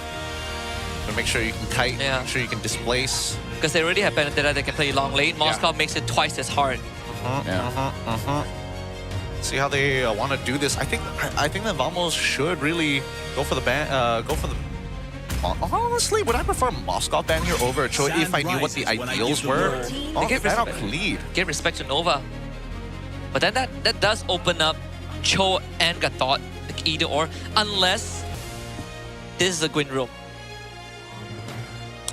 I've thought about it as well, because Hazel has used the Gwyn 2 or 3 times, and I think he only won once. What if it's a Hayabusa jungle, right? They could still keep his hero for last to see if Vamos' lineup is manageable. If that's the case, you pick up the Moskov now, and then you let Vamos dwell on it. Yeah, I'm thinking of that as well. You keep Hazel's pick for last. At least if the lineup is soft enough on Vamos' side, Hayabusa might do well against them. All right, let's find out here. Let's find out. Well, he decides to go for the Gatot. Vamos now needs to make some choices. I think the Gatot is just 100% not to give it over. Not give it over to Vamos. Because it's, I don't know. Personally, for me, Gwyn, Rome, I think it's only Yumes. Only Yumes made it really work. Everyone else doesn't look all that great. And I mean, like, come on. I think Yumes is the only real jungle-roam hybrid. Because he started off as a jungler and then became a roam. Yeah, and a lot of heroes now flex into both roles. Yeah. Both are great. Both are great. Matter of fact, need to see this full lineup from Vamos. I would go for Lilia Cho. Lilia Cho? If not Cho. I still think Valentina is not bad. Yeah. Oh yeah, Glue. Glue is so forgettable for some reason. He is. He really is. But also pretty good in this particular situation, right? At least now they've got some decent ways to actually chase down their opponents and kind of like try to buy that one frame of CC to get everybody out of there and mitigate the damage from IG. I think this Glue is trying to make IG confused. Do you want the Moscow or do you want to carry? Right? Are you scared of the Glue or not? Yeah. Personally, I would be. If this was Vamos, they would 100% pick carry. Yeah. But I'm not really sure about IG. I feel like if you just want to give comfort and confidence, it's probably going to lean into the Moscow. Actually, I will go for carry. I am vengeance. They wouldn't. Why would you go for the carry, Lafel? Because there's a lot of pickup, but not necessarily a lot of damage. That is true, but they can also play the long. And knowing Mel, he could have he could screw over the engage. He could spear a Misery Dome out of the box. That's why you give him Moskov, so his job is to play the long lane. Send him far and out. Yeah. No matter what, it's always the right direction. It is like facts. You screw up one time, you're playing the long lane. I don't want you. Hazel's just screaming at him. I don't want you near my turn. All right. With that being said, let's look at our versus screen here and really summarize the entire thing. Teamfight composition, but really great engage tactics from the side of Invictus. They have good ways and potential snowball compared to Vamos. They're the ones who have to play slightly differently and play off of their big advantages. Right. Ladies and gentlemen, the lower bracket finals continues here. Invictus Gaming against Team Vamos in game number 2. This time Vamos finds himself on the blue side with IG on the red. And then Yetri Benedetta that took a game off of SRG yesterday is now in that XP lane. Yeah, Yetri's pathing is just to make sure that the proxy is not going to happen. For now, we're looking at mid here. Suelo is doing quite a good job against Klakun as well as Zkif, but looks like they're all just trading HP. And honestly, it's not the greatest trade in the world, especially since Z can basically fight forever. Oh no! Oh, actually got his flick out. I think he was so scared that Hazel's going to jump. Yeah. Yep. And with Yetri around, he has to petrify too. So this is not going to be an easy contest. The little one still goes over the arrow 404, and Yetri should be able to get out of this. Yeah. But still a good info, knowing that the Petrify has been used onto arrow 404, maybe making it so the Spec can go just a little bit more aggressive than he was planning to. Yeah, no, I think that no matter what, Sapat was always going to be aggressive in these parts, with or without the Petrify, unless he's below 50. But man, they are suffering. Zkif playing a more controlled game, really putting the hurt onto Nova. Yeah, looking at the Master Assassin as well onto Mel. I think really is like, okay, just in case, long lane. You can win a 1v1, right? Just in case. Just in case, long lane. No pressure, it's just one other guy. Yep. I might not have Brody to hard win the lane, but I have Master Assassin. Yeah. Extra numbers. I don't know. We'll see. We'll see whether or not it's going to cost him later down the line or not. Looks like, at least for Nako, he's going to be trying to sustain as hard as he possibly can. Now, actually, now that I think about it, like, yes, Master Assassin in case you want to split, but I think maybe it would have been better if Mel actually took something defensive for his second slot. I mean, if you want to split Weapon Master, it's not a bad idea. They do get the knockup though. The combo is going to be perfectly executed, and that's first blood for Hazel. You're going to be traded back by Sapat, like the final blow from Yetri, dives the backline, and Sapat will have to flicker away, but Yetri finds error, and that's a 2-for-1 for IG. Good chase, good chase. I like this idea now. Now the Benedetta makes a little bit more sense, because I think Invictus Gaming have realized, hey, a lot of the heroes we have to deal with from Vamos have a lot of mobility, or are just really hyper tanky or super sustainy, right? But the important thing is that most junglers that we see from Arrow 4-4 have mobility. Gank on Ye3 though. Oh, yeah, he's dead. No more eye for an eye. There's no getting out of this one. Zkif with a great setup. This is something that Yetri has to be careful of as well. He also overheats. I think this is from the CG time. He plays kind of like Chiku. But not at that level just yet. And then the flick forward should result in Suelo's step 2. Zkif just... What a menace on the glue he is. They are going to make an attempt in the bottom lane and to get Nako's Purify out. That was looking real good. I'm not going to lie, I blinked and I thought I was watching Rossi for a second there, and I saw it was Zkif. Nasty stuff, really good stuff. Yeah, again, like amazing roamer, and it's just going to get worse. Oh, not really sure if you can do much about this. Yep, that's the retry steal. So you don't even outs for this, though. A little bit blunder there from IG, and Sapai will cash in on some extra gold. Unlucky. Very, very unlucky there. But Ye3 can't really make the commitment. He didn't have the Petrify at the time, and now that he has his ult, at the very least, he's looking to make some kind of impact later down the line. Yeah, right now for Invictus, it's really on Hazel to kind of disrupt ZK, because unless the jump gets onto the glue, they're not going to be able to kill him, because throughout this playoff, that's the only way the glue looks vulnerable. You get kicked, you get knocked up. Some kind of chain CC is good enough. So, yeah, I guess it's between Hazel and Suelo, but more on Hazel. Oh, still didn't get it. I think... Unfortunately, I think it's got to be somebody else. And I can't see another person who can willy-nilly just get their ult down for free. Well, they're going to make an attempt with a full combo, but that's going to be Purify out. Stolen Crimson Beacon to get out of the fight. Yeah. Again, this is the unfortunate thing, because I agree with Gideon, like, Hazel might not be the best person to just straight for this glue, but who else is going to be there? And you see that Hazel, the problem is if you don't catch the glue, right? The glue is going to slam over you, going to put a lot of the glue links, and there's like, okay, now that you're stuck, what are you going to do? Where's the follow-up? Yep. That's the dichotomy that we have to deal with here. If you don't catch the glue, any good engage will look mediocre at best. Yeah, I think the worst part is that even if if you don't catch the glue, it's almost guaranteed the glue can get on top of you and immediately go and all too out of position with, even though you have spatial migration, right? You are not safe from the slam range. And they haven't gotten the glowing one yet onto on Suelo, so no life bane for IG.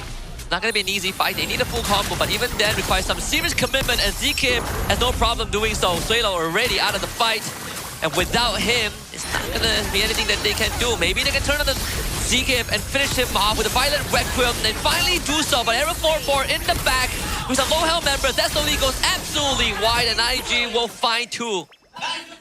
Yeah, and again, that's where we see that it can work out for Invictus if they catch the glue first, but I think that was just all planned, you know? Zeke was like, I die. It's okay. We're just going to make sure that this turtle is 100% secured. And honestly, not the worst trade in the world other than the fact that Air 4-4 died, but not much of a conversion we are seeing from Invictus. We still see that Team Vamos is the majority of the lead. I mean, it's free. Not what, again? Yeah. I mean, like, this is why I say, I think he just has the Chico guy's mentality. The moment I feel like I can kill you, I just can't outplay everything. But more so, there was clear vision of Clockwork. I know. Again, Chico mentality, they were on the same team. Chico was his boss. Think about all the brainwashing that must have been done for 3 months. You're the best EXP lane. You just put him in a chair with zip ties, and Chico's just like, can you win a 1v3? So, can you win a 1v3? Yes, sir! So this is what happens when Coach Bam's speech backfires, you know? You can do great things. And that one might not be great enough. MLBB with the reposition. And that is sufficient to keep alive. Suelo comes in, and that is going to be the perfect follow-up. Set up by Suelo, follow-up by Hazel. ZKIM goes down, Clockwork in the mix, and Nako comes in swinging. But the damage is going to be there to force Nako back. They lose Hazel in the process. 1-4-1 in the top lane. But Yetri, here he comes again. There's no way in though. Stolen Electro final blow. Yetri, where's the way out? Tries to outplay this, but once more slain. Remember the programming. 1v3. Can you win it out? You can do great things. It's the sleeper agent mentality, but now it's not over yet. They get the Paquito, they're going to get one. Oh, good dodge, but Arrow is in. Mel will survive, but maybe not Suelo. And unfortunately, Nova misses the mark with that out. So again, Invictus, just make sure you get ZKIM out of the pool, and then everything else will just fall on you. But Yetri again, like, what do you say about that? You know, he has the right mindset, but maybe hold back just a little bit. He's not thinking about conditions, and I think that's the main issue, right? Well, let's quickly look at He needs to be less confident. It happened 3 times, but it's weird it happened 2 extra times, and I would have liked. Look, it has happened too many times. Even in yesterday's game, some of those ganks are like fairly obvious if you're just, you know, looking at the map, or at the bare minimum, just keeping track of the enemy jungler, right? I think that's a big issue, is that Yetri is not considering some of these extra factors. He's expecting a standard game, and Vamos don't play like that. Vamos love these odds. Nova missing the taunt. That will be little for IG. We're looking at a almost 4,000 goal lead for Vamos, with the Lord more than a minute spawning on the top side. Map control. You would think that by now IG have some side lane control with the Ben of Moscow, but that's not the case. They do jump ZKIM, but no follow-up is used, and Hazel forced to ult in that position. He will be cut down. They do bring the bot back, and MLBB is out of the fight, unfortunately, and that gives Error the room to make plays. ZKIM gets carried over by the AOG, but Error is in, and he finds 3. Now really taking this lead to another level here. Air 4-4, despite the 2 deaths, able to clean it up, and Skypiercer stacks what he lost, now reclaimed very quickly. What are you doing? All right. What? What are you doing? Okay, you know what? What if the coach is talking behind the scenes? They're like, how good are you in EXP, Darmu? Not even gorgeous?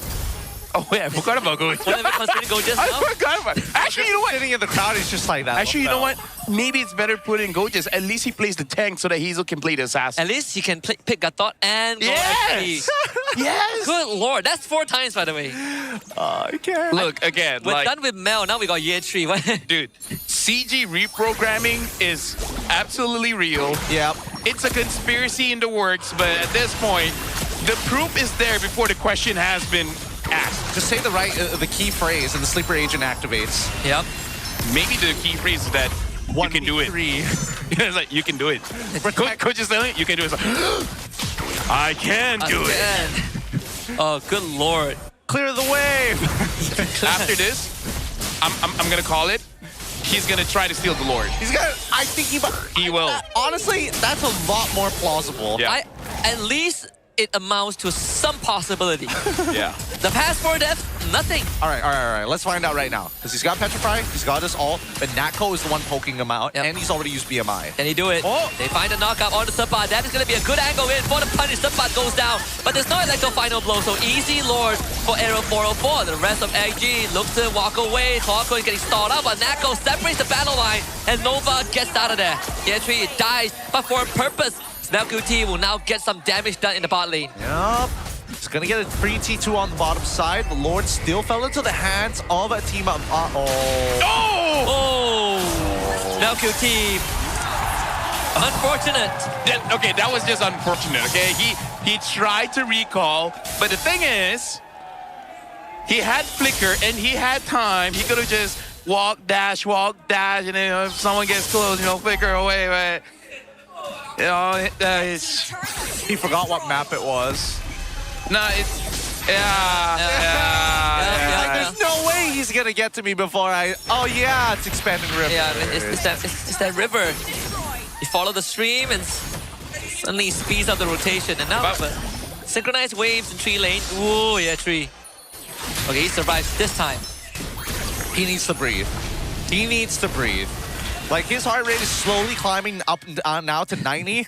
He's got to figure something out. They got to talk to each other. Yep. There's some pressure, but the dive from Vamos, this is what they're good at. Hazel is gone, MLQT is dead, and Vamos are looking for the second step to Paris. Arrow 4-4 just doesn't make it close. 3 dead on IG side. Okay, you know what? Invictus, they're the reverse Team Ray.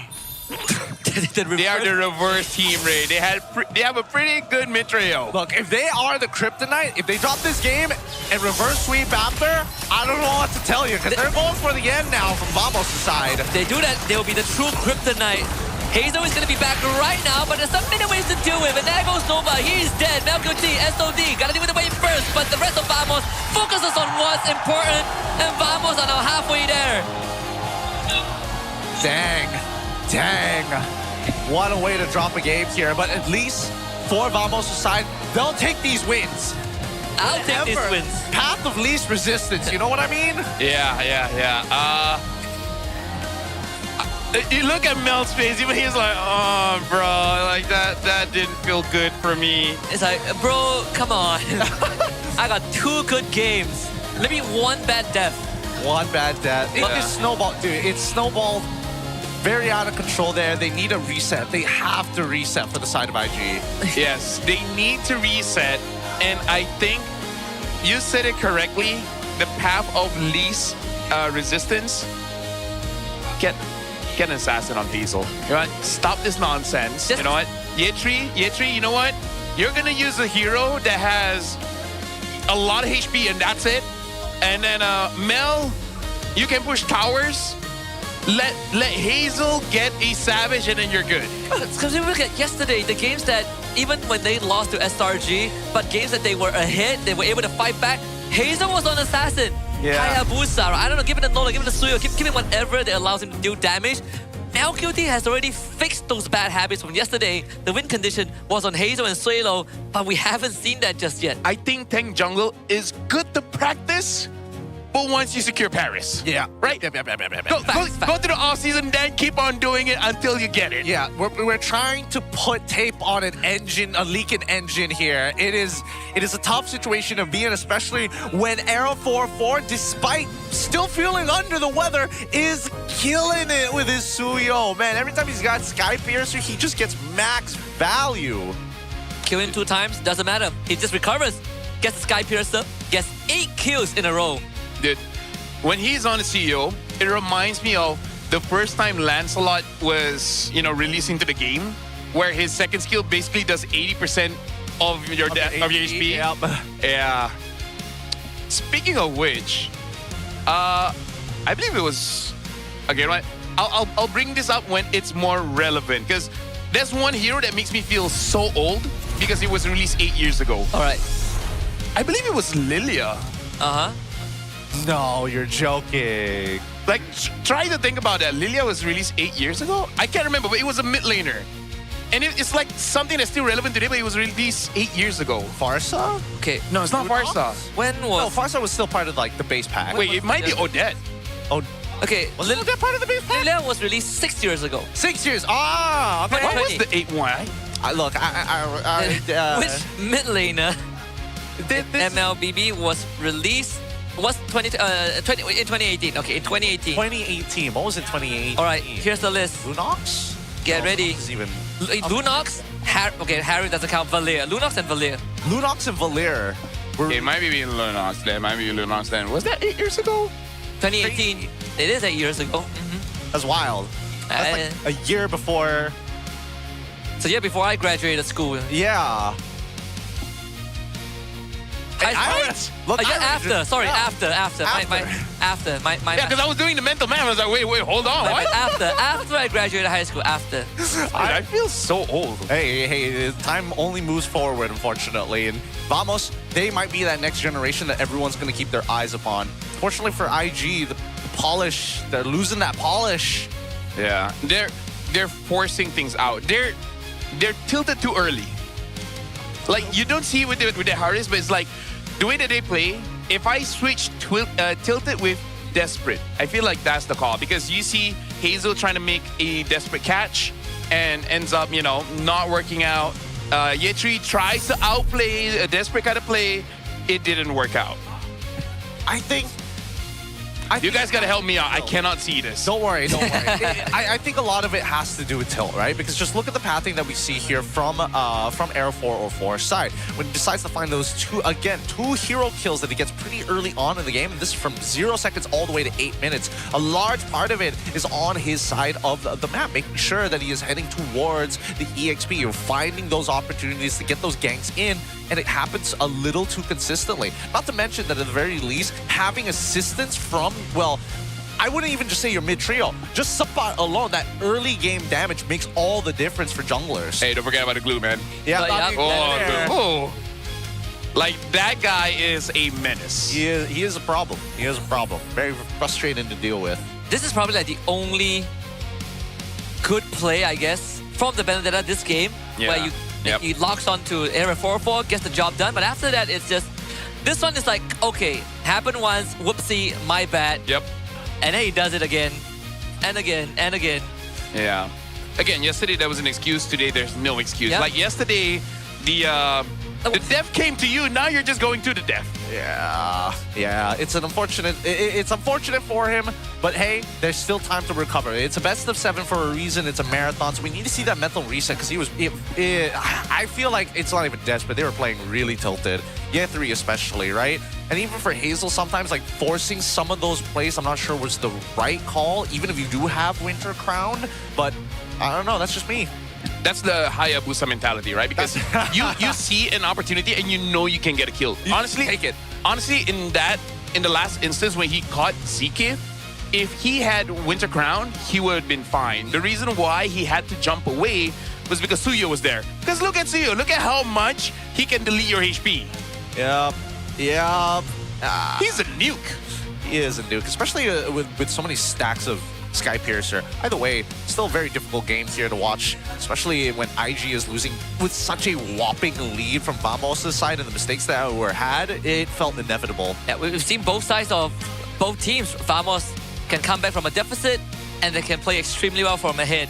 I feel like the problem with high stakes games, like yesterday against SRG and today against Vamos, is that you don't need an analyst to tell you where it went wrong, right? Because if it's plainly obvious, it kind of hurts to talk about it. Just a little bit. Just a wee bit. You know, like- not the biggest deal in the world. It's like right in front of our eyes, you know, like someone is clearly throwing the game. Yeah, and this is the POV coming in from Air 404 in that sequence. Like, he's not this one, especially 1, 2, dead, gone, 2 buttons. Hey, never doubt the Uchiyas. They just figure it out. They just figure it out a lot. And I do hope that they... The fact that Yeshui tried and then he wasn't even close. Yeah. It's not even near. It's not even near on that one. Oh, God. Hopefully, you know, the amnesia meta comes into play here. You know, you know, short-term memory. Forget about that. Maybe that's why he keeps diving. It's like, guys, forgetting, what you know? happened? It's like, what do you mean I died? What do you mean I died? Huh? It's like, look at your KDA. It was something else. KDA doesn't matter. It's about what matters is heart. Coach Bam cracking his knuckles, I'm going to give you a lobotomy. It's going to be... I think there's definitely a conversation that needs to be had. Hopefully, the IG definitely need to mentally reset. But let's say we're on the opposite side, right? We're Jesven, we're Coach Bam, we're the secret shadow council that helps them with the draft. Where do we attack them? Yo, Hazel Hayabusa. And then that's step 1. All the other steps will fall in place. Really? That's all we need? I think just dial it back to what made them good in the earlier state. Just Hazel Esports. Just Hazel it up, man. All right, we'll find out. Hazel it up. Hazel it up, and maybe he gets to be cultured by Todak, because we also have the Todak X MPL collaboration merchandise. So come visit the Todak booth at the MPL MY Arena for more merchandise and, of course, more details. Don't forget, use Todak X MPL if you want to buy anything. Use that code. Yeah. Discounts. All right. Because if I was Coach Jazz, I'm like, okay, it's between Phobius, Terizla, and what other tanky EXP that I'm not thinking Alice, about? Arlet, Uranus. Yeah, exactly. Those heroes. Yeah, half of those heroes you don't see at the MAL MY Season 5 playoffs, which will take place in the 11th to 13th of June at U Plaza South MSU Campus Shah Alam. So come and show your support and encouragement for the Academy League players as they battle it out on the playoff stage. Don't forget that to follow the official MALMY social media for updates on the match schedules, event timings, and of course, all the information has been on social media. Go check it out there. Sampras is going to be there. Oh, he is. Fun. Yeah. Hopefully he wins. He has had a very eventful season with MPL and MAL. Yes. Extremely.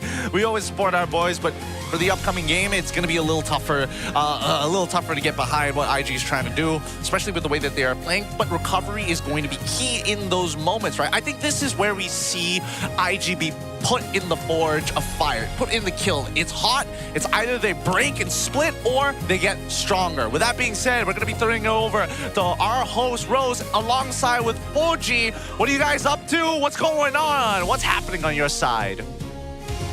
Hello guys, selamat kembali ke Game Break interview bersama dengan Rose, Puji, and of course tetamu special kita hari ini. Kita ada Ombong, Fix dan juga Solas.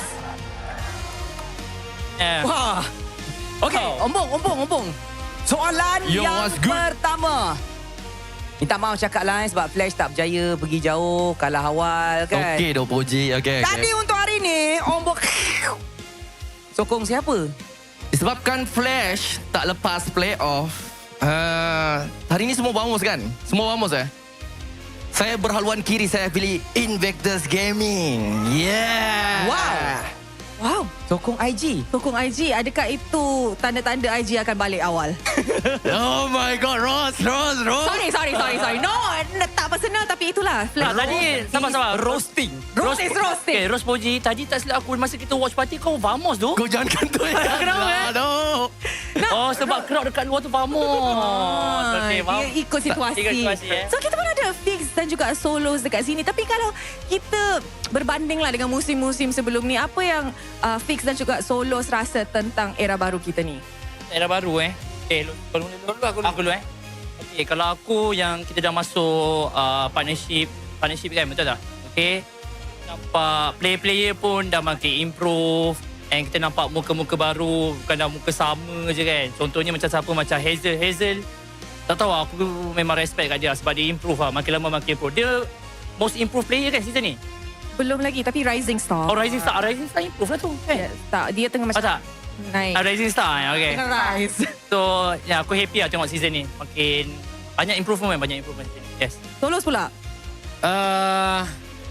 Lebih kurang macam dia juga. So makin improve.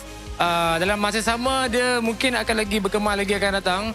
Di mana sebab sekarang ni tim-tim luar dah masuk kan. So dia lebih ke arah macam benda ni nampak lagi proven, nampak lagi legit. So banyak lagi lah investor luar akan masuk ke franchise dan sebagainya. So dia akan membuka banyak mata lagi dari segi ibu bapa, remaja dan sebagainya. So diorang lebih tahu macam mana nak ke depan, diorang tahu nak buat apa. Sebab kalau sebelum ni diorang mungkin tak tahu kan. Tapi bila dah masuk fasa ke franchise, orang investor pun lagi nampak yakin yang MLBB ni boleh go big. So dia just bermain dengan waktu je lah nanti. Weh, Solos tengah cakap pasal investor. Duit masuk. Tapi nak tanya, kalau Ombong ke IG, Vamos dengan Fix, pula mana pula? Oh, Vamos. Vamos. Memang kau kejut. Kan betul tadi tak bawa tanya tadi kan? Tak terkejut pun. Vamos juga. Vamos. Oh, kita tak kawan dengan orang. Jangan kau buat haluan kiri ke, Bong? Kita Sabar. Bila dia cakap dia adalah Vamos dekat situ kan, dia kena buktikan dengan cantik-cantik dia macam halau Vamos 1, 2, 3, 1, 2, 3 bosan. Semua orang dekat dalam dewan dekat rumah tak pernah dengar canting IG. Okey, ni menarik. Rose pun tak pernah dengar. Kita akan buat. Okey. Jadi korang pergi sana, kita pergi sini. Tak apa. Kita guna satu. Okey, game-nya simple. Ombong akan lead korang untuk canting IG. Okey, this is it. Ombong, buktikan IG ada canting. Okay guys, cantingnya simple. Mungkin aku cakap let's go, kamu cakap IG. Let's go IG. Gitu. Okay kah? Okay kah, Puji? Boleh. Simple. Kasih bising. Sekejap. Sebab kita tahu benda ni first time. Okay. Cuba rehearsal. Okay, rehearsal. Let's go. Itu dong. Itu guys. Alright. Okay. Yang betul. Real lah. Satu. Let's go. Yeah. Okey, kita tengok apa Vamos boleh buat. Kejap. Side dorang tengah semangat. So, I rasa Rose nak tanyalah. Sebelum ni, Vamos belum menang lawan IG untuk musim ini. You guys rasa Vamos boleh ke menang hari ni? Dah 2-0 dah ni. Sejujurnya, kita pun aku tak berani nak cakap sebab IG pun terkejut tu sebab dia reverse sweep hari tu kan dengan Vamos kan. So aku rasa Vamos inilah waktunya kau nak prove yang kau boleh kalahkan IG. Serius. Los? Boleh? Boleh je. Sebab itu hari diorang lebih ke arah terkejut kan. Sebab terkejut? Dia kalah. Dah dua lah. Tiba-tiba kena kalah sekali. So terkejut. Itu yang Boci sampai demam tu. Tapi kalau hari ni mungkin dah kurang sikit. So terkejut tu dia rasa dia dah adapt lah. So kalau kata kena satu sekali pun takkan lah sweep rasanya. Takkan lah. So I rasa yang akan buat kita terkejut adalah Chan Vamos sebab Fix yang akan lead. Betul? Boleh. Alright, so jap. Chan mana yang you nak buat? Okay. Aku cakap hala, korang cakap Vamos, okay? Alright. Yeah. Bangat Halo!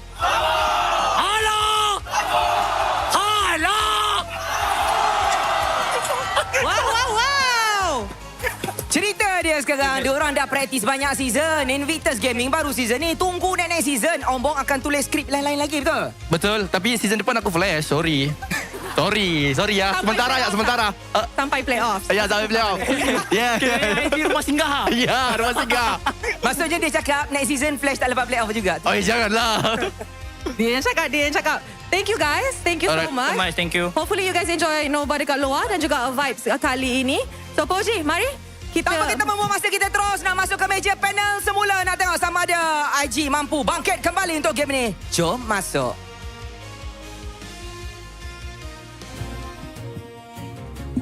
Thanks, Rose, as well as Boji. Again, having our restreamers here and some famous people come in the middle of these breaks to give a little bit of time and energy to this crowd as the teams go back in.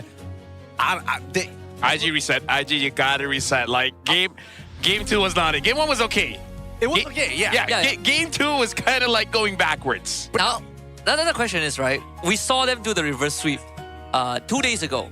Yes. What was the key to enabling that to happen? Because it didn't come out of nowhere. Vamos make mistake game 3 and game 5.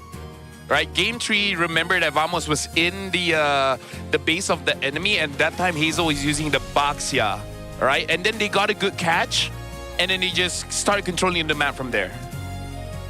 And in game 5, it was a super throw. It was more on Suelo keep catching Nako on the Moscow with the Zushin. Yep. But it was Vamos controlling the entire game. It's just that at the Lord phase, they start making mistakes. And it's hard, right? Again, even though like those moments felt so good for Arrow 404. So Vamos don't throw. Yeah, we're looking at Vamos. It's like, please don't. You cannot drop the ball, especially with 2 clean games and IG making mistakes like this. I feel like right now, Arrow 404, he's playing in a pretty good form right now, enough to take on Hazel here while he is still off of his main junglers. I think in overall, like with their tenure in MPL MY, Hazel statistically has made it further than Arrow 404 in both his seasons, right? But this is the first time, this is the furthest both of them has actually made it to, because Hazel finished 4th last season, but only one of them can go Paris. And I gotta say, Arrow 404 is starting to have his numbers, and it's not even Hazel's fault. Yep. Yeah, it's definitely not his fault. I think that Arrow 404 has put it. Oh, he hit it! Got a foil. Nicely played. I think Arrow 404 is coming to a point where he's put enough repetitions in high stakes matches that we're not seeing the quote unquote, I'm feeling nervous about this anymore, especially in the locals. What makes me concerned about is that if he gets a ticket to Paris, I think he might just he just has to get sick. He just has to he's like, I'm more sick than nervous. All right, let's look at the player code coming in from Hazel. One more step to the grand finals. In our match against SRG yesterday, we were able to take the lead. The difference was that they capitalized on our mistakes at the same time. We got a little too hyped and lost our focus, which ultimately cost us the match. I still believe our chances of winning the championship this season are very high. I don't want to let that opportunity slip away. But first, Vamos, I'm sure we'll beat them for the 4th time in a row. Imagine how Hazel must be feeling. It's like, yesterday, Mel didn't do well, give him a pack talk. And then today's yesterday, it's like, bro, come other on. side lane, you know? Yeah, it's like, could you guys like please, like side lanes, please. Yeah, but then Mel and Yetri went up to him. It's like, okay, pick your poison. Either he sucks or I suck. Honestly, I would rather Mel suck. Dad, which one of us do you love more? Okay, you would rather Mel suck if Hazel is on Assassin, but if he's on a tank, I think you would rather have Yetri sucking.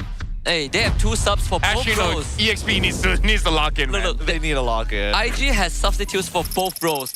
Yeah. There's a Darmu. That's an option. Funny how that works, huh? Yeah. They only have substitute for the side lane. All right. Now we know why. There's only one answer. Nova X Kobar, it's time for you to throw the game so that everybody else does better. Nova throws the game. If everybody else does better, how can you really complain, right? All right, we get Pac first. Again, looking at the draft. It's the same bans and etc. Except for the Marcel. No, Marcel was banned as well. Yep. No, it's the same. Yeah, exact same ban. Okay. The order is different. Is that the Fanny was banned second, but this time Fanny banned third. Yeah. You're right. Okay, so we get the same opening. Not same opening, because they pick up Zushin as well as apa nama tu? Do it in BM. We'll translate it for you. Okay, wait. Just have to wait for the famous draft. Gwyn. Yeah, the Gwyn. Yeah, it was Gwyn and the Zushin. Sorry, I had to think in Spanish. You had to think in Spanish? Funny how that works though. It's clear. It was clear that he was not thinking in English at that point in time. I could see it in his face. I think Glue is still a solid pick here. Very good pick. Or the Gwyn now gets picked up. And I guess carry. Yeah, let's carry. Preventing IG from picking up something like the Glue, and maybe Nako is just like, hey, it has been a few games since I used the carry. And so Nako is, I think yeah, end it. Yeah. Make it quick and painful. Do they just no? Suyo feels so bad here. Even though there's like plenty of opportunities, and honestly, Suyo is probably going to be the best way to kind of fill in the gaps, but there's just so many vulnerabilities, so many ways you can get cancelled out, whether it's Magic Thump or Knockout Strike. Yeah, right now it's difficult for the roam actually. Because you pick a frontline, carry's there. You pick a disruptor, the Paquito is there. So they pick up. Now this is going to be interesting. We're going pretty deep down the pocket. But now Vamos, they banned Fredrin and they're looking very good already. Yeah, I think it banned Fredrin. If Baxia isn't too bad, but Fredrin comes first. Yep. Has to come first. We'll see whether or not this might be an Arlet setup here for the side of IG as well. I almost don't want that to happen. Yeah, but I think it all depends on the Fredrin. If Fredrin is available, then yes, it is a possibility. If not, don't have to think about it. There's still mid heroes that can deal with like the shortcut. Hasn't been shown by Vamos before, but teams like SRG and CG at some point in time has heroes like Odette, even though he's not meta right now. What about Valir? I don't think about it. Not the worst, but most of the time, it just means that Chip is not going to attack wherever the Valir is going to be, right? You're always looking for picks on the opposite side of the map, and generally speaking, your team fights, you'll need somebody to open the map up anyways, right? So that's technically 2 roles you have to kind of cover for. Valentina already gone. Baxia going to be the follow-up here. Fredrin is probably the follow-up for Vamos. IG, what else is there to worry about? They were hovering the Kalia earlier. I would actually ban out the Gatot. Yeah. I would actually ban out the Gatot. Get rid of the Gatot, right? Yeah. Yeah, because, you know, you jump in with the portal and then everyone gets taunted and not going to have a good time. Yeah. Atlas is Atlas also too, something, a cause of concern. I think it should ban. Maybe they're banking on that they have a carry, so they're not too afraid of the Fredrin. Maybe. Could be. I mean, I feel like carry as well as the Gwyn, if it's an honest Fredrin, you're able to deal with it. So they're banning out a Harley. Yeah. So they're willing to let the Fredrin through. Ooh. I feel like they kind of got everything they need at this point, right? Another one would be... never mind, it's too hard to play. It's like the Joy or the Nolan, right? Both aren't that good. I mean, both have its plus and minuses. It really depends on how well Chip is able to engage and everybody kind of coordinates on that attack. I think by far the safest would be either like Nolan or even Suyo in these positions, but at the same time, 1 CC and it's over for you. Like, do you pick Yetri's hero now and keep Hazel for last? I don't think there's any other... I want a Lapu, actually. You want Lapu? I think they go for Fredrin. You should. So they go really by the book. Right now, they really don't have enough damage. So Yetri has to pick up something that can have at least 1 damage item. Lapu, Yuzong. Or you just overload the carry, right? You just have beefy enough members to stall her out while everyone takes care of her. But then you don't have damage. Nah, you're gonna go Arlet. I think this has to be an Arlet angle or like a Bene angle for the side of IG. Yuzong is gonna get kited out. Yeah, I think Bene is better, right? Like Lapu. Well, now that is a now problem. with Badang, Now that's the problem. Badang Zetian. You know, this is a long shot. A hero that can use Dispel Vengeance might help out. I'm thinking like a Tamos, but so far only Cram has used the Tamos. Tamos, surprisingly enough, can just nosedive the carry. And he don't care that he gets caught by the Badang. I feel like every other damager, even the Lapu, doesn't want to face the Badang. I don't know. I just feel that like anybody who is auto attack based really just hates Badang in the first place for how often you kind of cancel autos, cancel abilities. The mini stuns are just a lot more frustrating to deal with overall. Ooh. I mean, not to mention that they've got like a full wombo combo here for the side of Mambo. So unless they need, I think they need disengage. Lapu has CC immunity to maybe buy some time for those moments to happen. Now here's the thing. That Badang is the key winning pick here. Yep. It just has to counter the chip. It's the Zeke special too. That's it. Dude, Vamos having a good draft here. Really great stuff. Really great stuff. I mean, if Hazel knows... At this point, I don't think it's going to be 4-2. It might be 4-0, actually. Yeah, we'll find out. We'll find out as we're about to head on into this game. LaFell has, again, already pointed out the most important aspect of it, and that's Zkeef here on this Badang. He's got to find a way around Nova X Kobar and make sure that the expectations are managed into their hands. Zkeef, Hazel knows his feeling best. We've seen Zkeef's Badang before when they were on the same team. So let's see if Invictus Gaming can rise from the ashes as we head into game number 3 between IG and Team Vamos. Vamos still remaining on the blue side with IG on the red, and this Badang Zetian might have just solved the chip problem. And something to note here, we're seeing 3 purifies from IG, which is good against kinda Zetian, but mostly on the Gwyn. But again, Zikif, he likes it when you don't have a flicker, right? This Badang might have an MVP game. Might have it.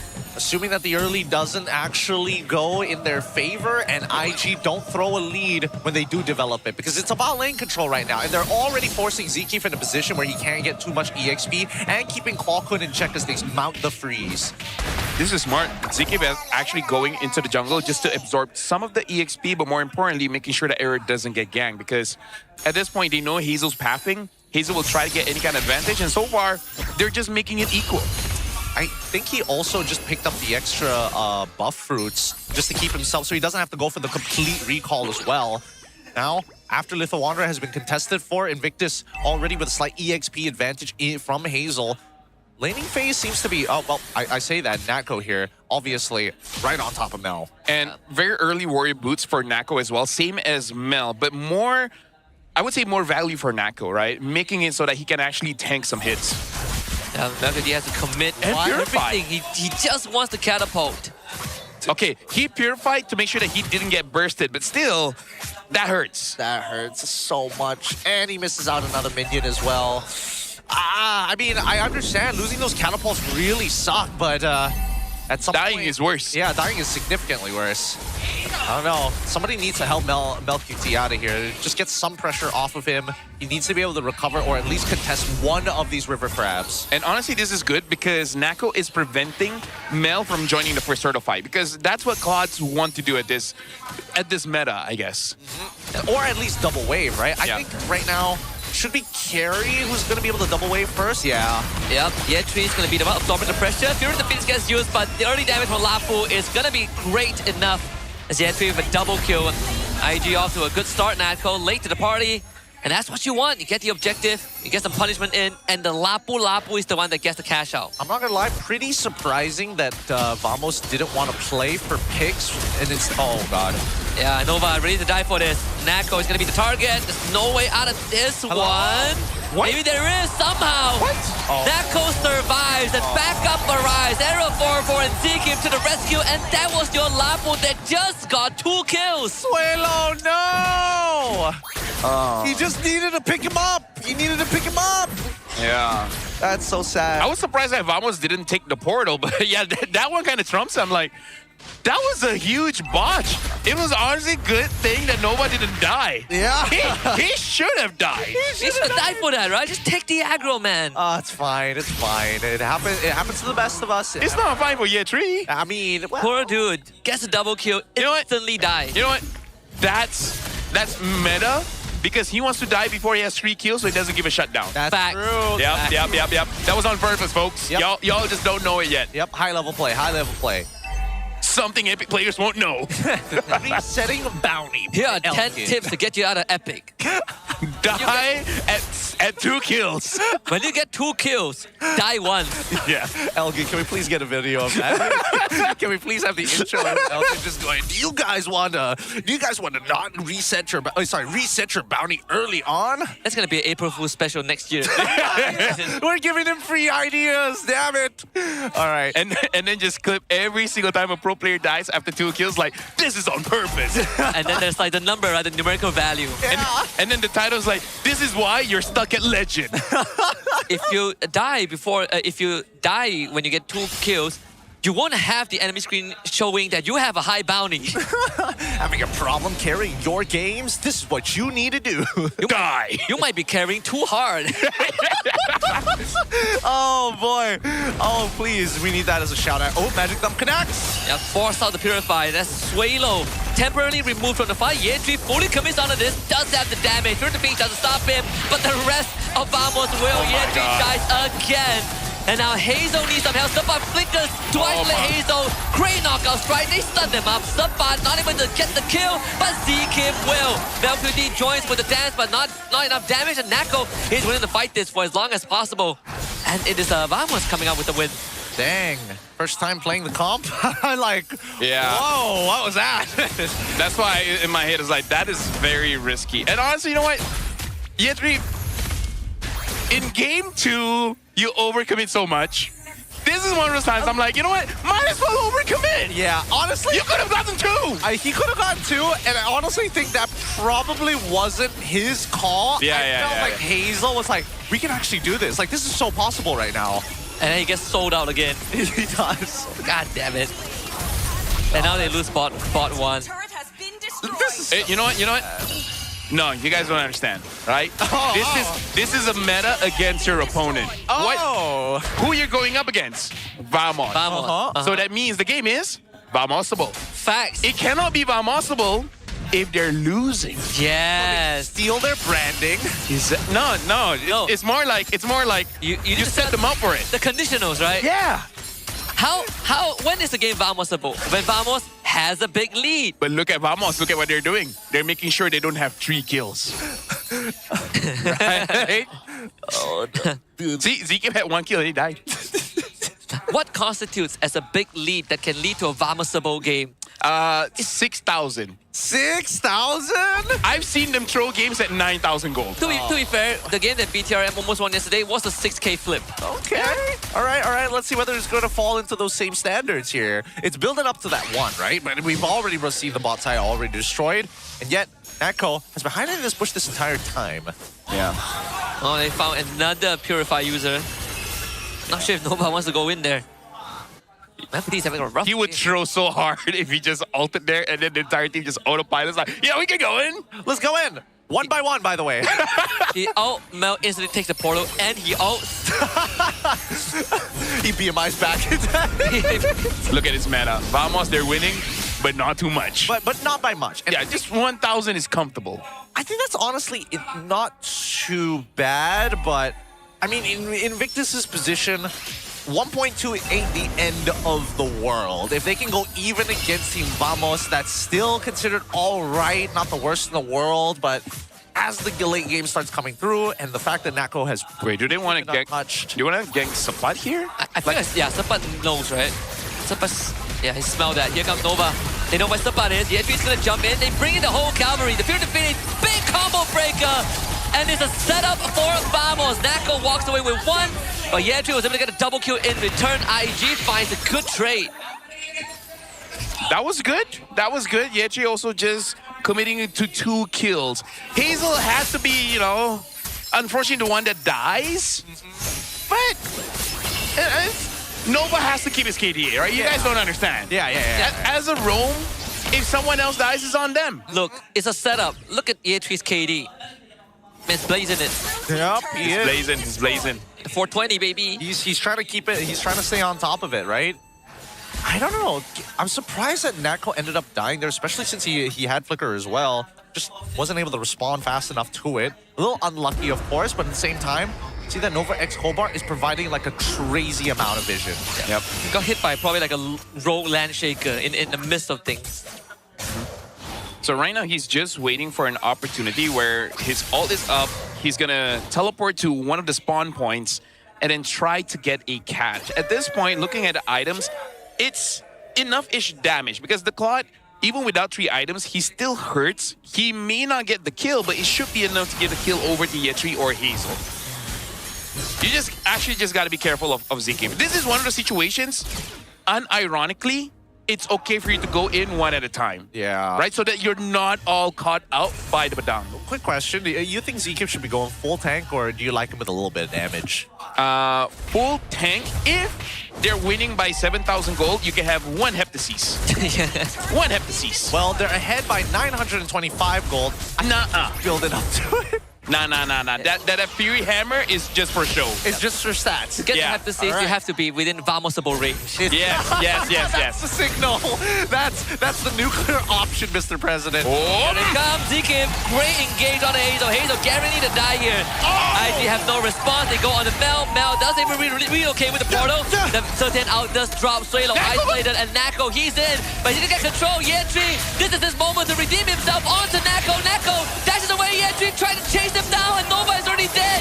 But Yetri, he needs to connect the plays. He has 1 hit left, but he just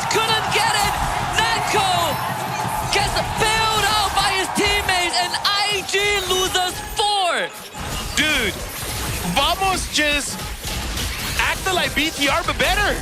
Right? Nako overcommits and everyone protects him. That was crazy. That was legit crazy because there was definitely a moment in that fight. Everybody was like, what's going on? Yeah, look at this instant replay, right? Era jumped in and Nako, even he realized that he overcommitted. He flickered out and then Klawkun, Zkip, as well as Sampat, they just make sure that all of us can die except for Nako. And Nako even had the timing of the cooldown of Yetri to know that when he's throwing his blades, he can avoid it. Yep. Crazy. The fact that MelQT also walks out of that alive, rather surprising. Takes the quick shortcut over with the rest of the team and just works out perfectly. Yep. At this point, Hazel, you know, you're he can only do so much. No, I'm not Fredrin. No, I'm not blaming him. It's just that. Oh, hold on. Well, they have to at least get this, right? Vamos enter the portal. Go home, go home. Vamos not entering the portal. They're just gonna push. They should be able to defend this. They're gonna get an inhibitor here. Yep. And that's good enough. Okay. I take that. I take that too. Sampat die for us. And they punish Zkif at least. Hazel's gonna counter engage on. There's no certain ult here, so at least no tempo breaker. Nova spotted out, no shortcut. They are going for him. He's dead. Yetri's trying to help. Can he build up? No, he's like, not this time, baby. That's all you. That's all you. Time. All right. Second tip on like why you're still in Legend. You keep helping people out. Be selfish. Sometimes let them die, but be close enough to watch. What if they realize it's about to get into the Vamos submarine? So they're like, might as well do it. Oh, Zkif! Right on the engage on the Yetri. Yetri still gets out, and Zkif gets punished instead. All right. Now we're starting to be Vamosable. And MelQT in with the blazing duet. Nako flicker to safety. Arrow 4-4 needs some help. Goes into Winter Crown. Fighter Requiem. Suelo, can he get the trade back? Yes, he will. Suelo finds the kill. And Nako can find the follow-up. Yeah. Overall, right now, Vamos. Oh, Nako. So, see, Vamosable. This is the meta, Gideon, right? They rarely get to 6K. And then they punch. You know what this strategy is called? Fanning up your prey. Facts. Yep. This is all just high IQ planning. This is the thing that you plan for weeks. You telling me that Invictus Gaming have spent the last 8? Oh my god. Well, this should be another punish. Zkif is gonna get lifted up now. That's gonna be him dead. Gideon, before you finish your question, if Invictus wins, can you really say my logic is flawed? Yeah, we'll see the game after that. But I personally feel that like it's just what happened there? That was. You should hear the collective groan of the Vamos crowd. They're like, bro, we had what? 8 weeks. This is the 9th week. No, it's simple science, Gideon, right? You let them get into your base, and then they will be desperate enough to do anything to get the inhibitors. And they over-die. You telling me Invictus Gaming spent 8 weeks, well, technically 9 weeks, honeypotting Team Vamos. Facts. Just gaslighting them into being like, yes. Does that not sound like something Coach Bam? How do you think, how do you think reverse sweep happens, you know? Yeah. I gotta say, seeing the vibes of IG, that 100% sounds like something they would do. Oh my god. They just need to figure out how to do that with SRG. I bet you Coach Ben was celebrating when he saw that. He's like, told you so. It all makes sense now. It all lines up. Oh, Mel. Oh my god, is he gonna get one shot? Wait, I don't even think that Mel has... Look at Zkif. Zkif is waiting on the portal. He's waiting on the portal. There could be a mistake coming in from Nova Escobar. Yep, I'm worried as well. Someone needs vision over there just to make sure that he doesn't go there. You know, first things first, let's just push out that mid lane, right? Like, this is not a nothing burger. That's not gonna happen. Suelo, push out that mid lane first. See what happens. And don't have to hold this, right? Response. Yeah, let it reset. Boom, good. Top lane. Now, yeah, 3 go check. Okay. Yetri, please throw your swords on. Look. Oh, Nova is in. They see Sampat and they go for the engage, but the knockout counter engage from Era. That was good enough. Drain room for Nako to try, but the Lord knockout kills off Era. But MelQT, he's gonna get caught on Sampat. Right in with a KO punch. And IG will lose this fight. Nako with his collection. There goes Suelo. And it's all feast up for Vamos. Yetri Doesn't really have much left in the tank. The whole team of Vamos barreling down, and Era sacrifice was worth it. That was one hell of an engage from Era 404. Yep, Nako is gonna go for the honeypot here. IG tried, but tries they may, and it's just not enough. Team Vamos are now up 3-0 in this best of 7. Woo! They're doing it for the fans. They've come down in droves and they've filled up the arena here. The stadium Juara is looking alive. So far, 0-3 as Vamos are just pummeling chin blows and knees and elbows to IG right on the chin. Well, IG got a reverse sweep before, so not counting them out just yet, but let me just say a quick one. That was kind of Yetri's fault because, again, like you're saying, is this the first time they've been using this comp? Because you're having a chip, and you know your chip player wants to go to one of those spots, right? You gotta open up the map. You gotta make sure that you know that it's safe or not, especially when you're going up against one of your counters, the Badang. They let that area just be free. That was, bruh. I'm of the same opinion. I'm in the same opinion. We were literally giving the play-by-play of like, hey, this is how you start taking space in a safe manner unless players react insanely like Error 4-4. It's just a tough game. Like I have a different angle. I have a different perspective. I think they did step one right? They made the Vamosable happen. They got the conditionals down. And then they got to that hit. They thought that they could run away with the lead. No, here's the thing. They should have let Vamos do the Vamosable a second time. They didn't listen to Coach Bam. You know what Coach Bam said? Suck, but don't suck too much. They suck too much. Facts. It's too much. That's what I said. That's what you said. And I quote, suck. But not too much. But not too much. just a little off the top. But yeah, like legit, if they made sure that area was safe, the game would have looked so different. Because here's the thing, even if the Badang doesn't catch you out, the fact that you see that vision made it so that Era can jump in. My bigger question was that, why are we ulting on the Badang? They will answer why not. Yeah, facts. That's it. That's what I was looking for. Yeah, I believe they can do great things. I also do believe they can do great things, but it's going to take a little bit of work here. Zeke coming up big time here on his Badang. Again, so much impact in this game, and it really fits his style. This is his tried and true comfort, and there's a good reason why he goes to it every single time. What now for IG? Look, I don't know. I don't have much of an answer for them. I feel like they already have too many issues when it comes down to drafting in your side lane. Even when you have a winning draft, I don't think they can execute it well enough. So, simple comp, the Zushin, Hylos, that style of comp. I feel like... Because they're never getting Yisha Jin at this point. Yep. Put him on Roger.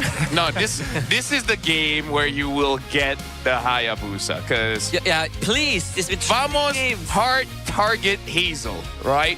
This is a hate crime on display. The hate crime? Yeah.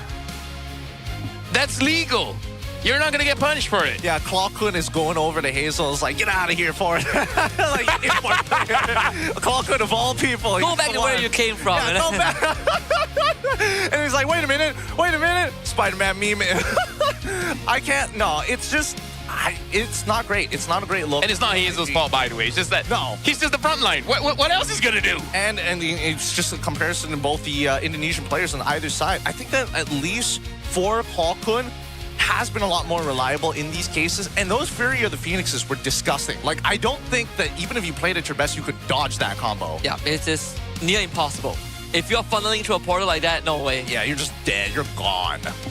Good abilities. I like the wombo combos at the very least. So this is another like potential setup that template that they could set up for other types of drafts from Vamos' side. So it's just another in the playbook. So the potential last hurrah here. All right.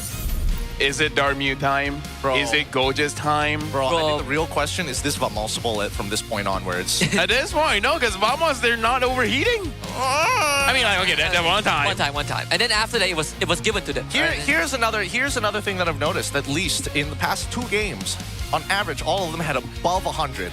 all at above 100 BPM. Now, I'm not going to say they average 120. You know, Aero 404 likes to be in the 120 zone, but even Sapaz going over into 100 into the 100s. Klokun was 109. Aaron peaked at 150. No, we haven't gotten there yet. He hasn't gotten or tried to attempt to go Super Saiyan. When he peaks, that's how you know he beat the sickness. I mean, he was already like hands in the air after making that play, and at the very end. Yeah. At this point, I'm just happy Vamos is acting nonchalant because they're just like, we just got reverse sweep just a few days ago, so let's not let that happen again. Because this shows maturity. If anything, this shows the maturity of Vamos, where they're playing clean and they're playing patient, right? Because that last play was 100% because of their patience, right? They're not trying to cover up a mistake that they did early, because that's something that they do. They make a mistake and then they feel like we still have a lead. You know, it's like 1,000 goal, 2,000 goal, whatever. We can force something. This time they're like, we don't have to force something. We know that they're going to go for this Lord. We know that Nova's going to flank. We just stop the flank. Just great ways to kind of actually add different layers to it. Because now that we know what the major idea is, it's a game of rock, paper, scissors. And both Vamos, alongside with Victus Gaming, are constantly trying to fake the other person out to make him throw out scissors early so that they could counter with rock. Yeah, there are some unfortunate moments, right? Like Nako escaping death twice this game. Yeah. I cannot believe it. To be fair, I will admit, Nako, a couple of moments there was Vamosable, and he really looked like he was about to die. Luckily, he's got a team to cover for him. Yeah. So nice to have a team like that. But yeah, Vamos is looking pretty good. Hey, maybe me and Husky were right. We called it that Vamos is going to go to Paris. You also called that they were going to get reverse sweeped. They might get reverse sweep, but on the official channel, we say Vamos. That's what matters. Okay. On the record. And here's the thing. Because I said Vamos, I actually thought the other day, the upper bracket match, I thought they would actually win against IG. That's what I thought too. That reverse sweep was the one that I didn't see coming. That's what I thought too. I was very confident. I was telling my friends that Vamos is the win trio. I didn't have friends, so I didn't tell them, but that's what I thought too. I should have told you. Unfortunately, I have too many friends who will put their life savings after I see something like that, so I'd rather not. Yeah. I'd rather not give those types of opinions in general, but now we get to see the POV of the man himself throwing out the fist. Of course, Zkeep, huge plays have been done. But now we're at match point. They're about to book their ticket to Paris. And I think that it's either IG reverse sweeps it or, hey, we have our second contenders. I'm just worried if IG wins just one game, that can throw Vamos' whole mental instantly down. That's what they need, just one game. Not even down, just scramble, right? It's not them being unconfident. They're just like, wait, do we be confident? Do we not be confident? It messes with you. You know what? Does that mean that they have to do the AE strat? Just make it in full brawl comp. Brawl comp, and you fight so much you see red, and that's when Vamos is not thinking about the future at that point. They're thinking about fighting now. Vamos is the brawl comp.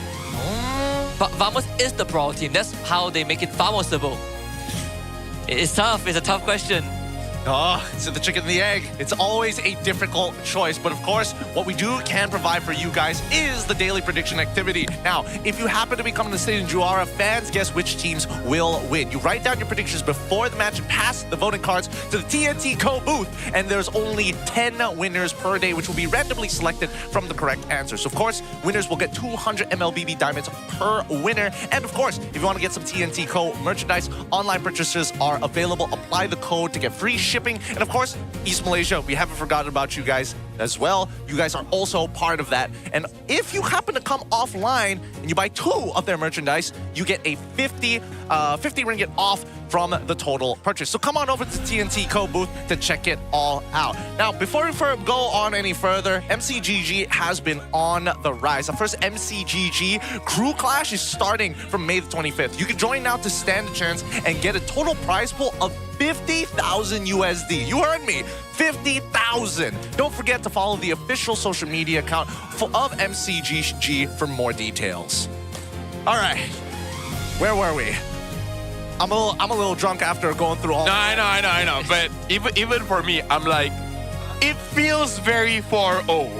4-0, yeah. But after years of doing this job, I know, right?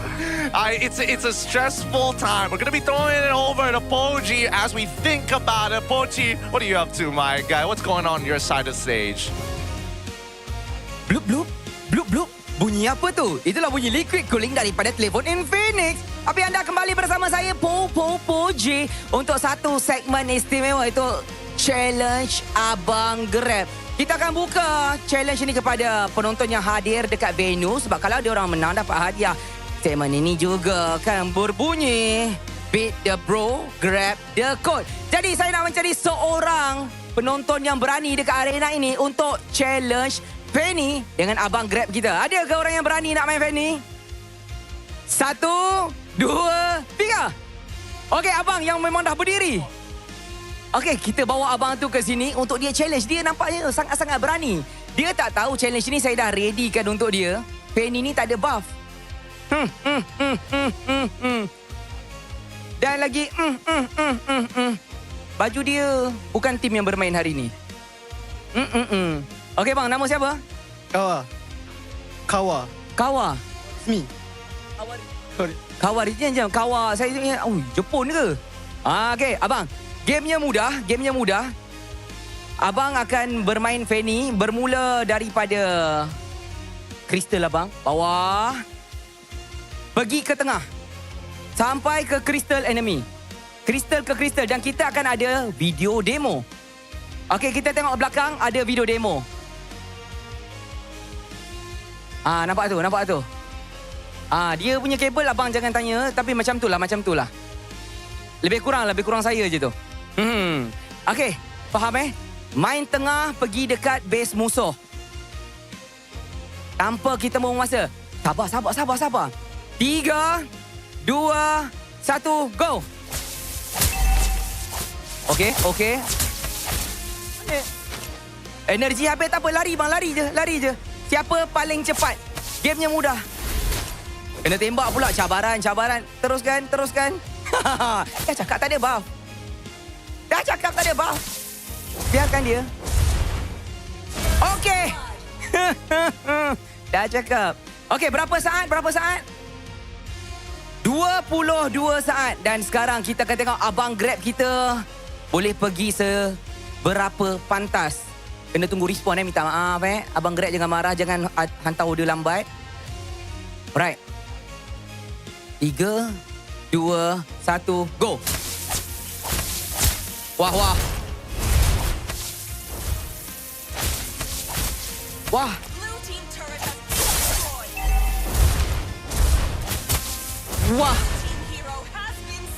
Berapa?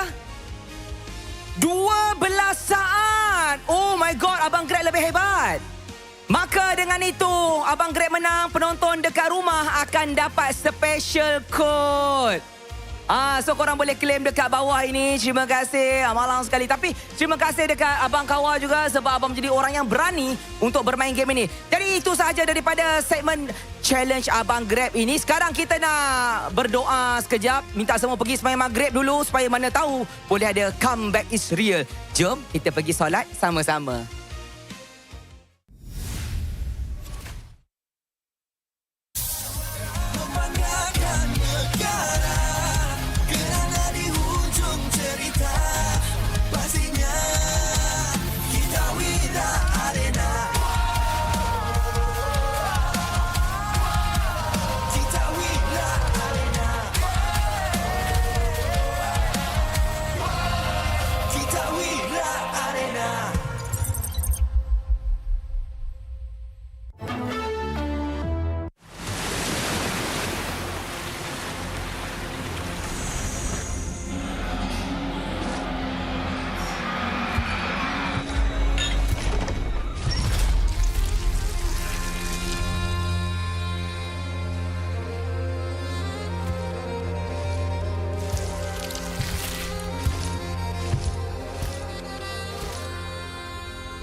mesti telan air mata. Selamanya ku takkan di bawah perjalananku sampai ke puncak. Dalam perjuangan, bila hati terang menyala, setiap luka jadi kekuatan, pengorbanan yang jauh ujungnya. Sudah tiba masanya melangkah takdir, jalan yang gentir ku tempuh. Bangkit bersama kita juara, membanggakan negara. Kita kawan pentas dunia, Wira Arena. Bangkit bersama kita juara, membanggakan negara. Kerana di hujung cerita pastinya kita Wira Arena. Kita Wira Arena. Kita Wira Arena. Sweat and grind, guess we never gon' fade. This that definition of a legend. Every single move that I make, feel it ain't no doubt. Dorang kena aku, I'm a winner. Cuba check gerak-geri aku semua tiptoe macam ballerina. Genggam bara api, biasa berjadi arah. Mimpiku mula menjadi, tiada siapa je yang halang. Kalau bikin hari-hari, benda susah jadi senang. Segala cabaran aku ready, masa depan aku terang. Tiba masanya melangkah takdir, jalan yang gentir.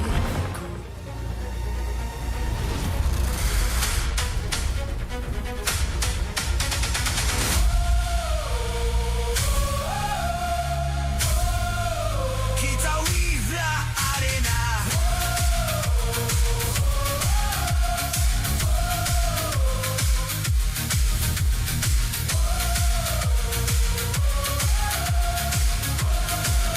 Kita Wira Arena.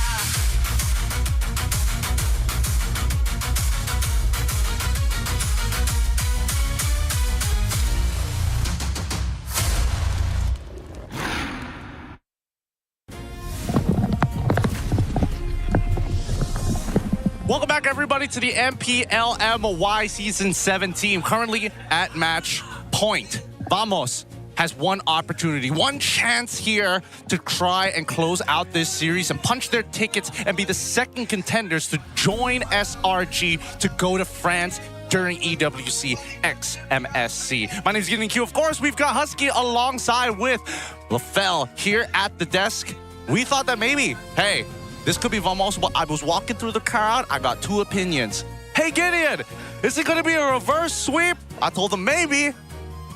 Guess what the other one was? 4-0 so we can go home early? I'm like, oh, man, that's an IG fan who just happened to be in the crowd. I had one fan say the same thing. He's like, Husky, I think we're going home early today. I'm telling you, people, the court of public opinion is very much against IG as of right now. Because it's unfortunate. It's one thing if you lose, but you lose with integrity. Because again, like I said, integrity. Like I said, if it doesn't take an analyst to show you what went wrong, there's a problem. Gun goof. And you don't want that to be this kind of match. Like, you don't expect the match that can change your careers, right? Where you can play in Paris for EWC, for a massive prize pool.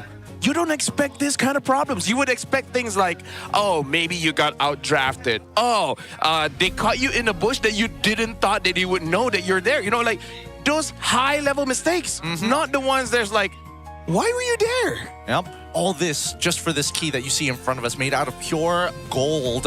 Road to EWC 2026. One of these teams are going to have it one way or another. But let's talk specifically about Natko, because we got it from Natko that he wants to prove that he deserves a place in that starting roster. During his time with EVOS and MPL ID, he spent 3 seasons as a substitute player. He's definitely proven himself as the second best gold laner in MPL MY. This is not his first season here, but we've seen the growth, right? From just a starting goal laner to a captain that has his fair shares of struggle. I think mid regular season he did open up about how it wasn't easy trying to deal with the emotions of the other young players on his team, like Arrow 404 and ZK, for example. But now ZK a lot more solid in the shot calling. They have Sapat as the mood lifter, and Nako just gets to roll everyone over. This is just the story of MPL MY. Yep. Your trash is our treasure. Yep. You know? Facts. And that's why I love it. I love it for two reasons, because it plays on two very Malaysian things. One, I like it when everybody else calls MPL MY just the retirement center, because we refurbish these boys. Yep. I can't wait. I can't wait. When by any means, if people are like, Fuse not doing too great in MPL ID, come on over to MPL MY. We'll show you what a good time's like. We know how to make you grow. We know how to make you grow somehow. Somehow. MPL MY Insiders, Dubai Celcom Digi is also letting us know that Year3, we asked him who is the player we need to watch out for in Vamos, and he says Sapat. He is very connected with the team. He has the potential to become one of the best EXP laners in Malaysia, but I'm going to beat him today. Look, whoever he has chance. Whoever decided to up this excerpt now, clearly is a Year 3 hater. Why would you do it when they're down 0-3? When they're down 0-3, hey, look, Year 3 has an opportunity. I haven't seen Year 3 lose the Sapat in lane yet. He lose because of himself. Facts. He is his biggest enemy. Exactly. I mean, this might be the last chance we talk about this topic. What is IG's identity? Because I still am struggling to figure out what makes IG IG. But they haven't played with him. Yeah. Hazel Esports. It just go to what works. Like, you don't need ego. What, dude? Like I said yesterday, cheat if you have to. Cheat if you have to. Yeah. Oh, all right, what do you got? For my dream. Let's find out. By the way, let's just say, Vamos keeps getting Paquito, and so far they've been winning every game with Paquito. Crazy, right? It's like he's old busted or something. I mean, we did see the stats yesterday. Vamos wins with Paquito, but loses against Paquito. It's so wild. It's so wild. But the problem is when they are on red side, you kind of don't have a choice. They have to get rid of these other picks. They got to get rid of the Fanny. Freya is also a problem. Worse yet, Natko on his signature. You can't let him have it. The problem is he already has a few at this point. Yeah, I think he's the carry is notable. Carry is notable just because no one else really uses it, right? For now, for IG, Suelu needs to be on the damage leader. Just go back to Eve. I think Claude Eve. I think take it one step further. Go Farsa. Try and carry this game. Oh no, instead Zushin. And with Glue, actually not too bad. Yeah, but this means a carry, no? Yep, carry. Valentina is also up. Yeah. Flock loves that. I can even see a Suyo here.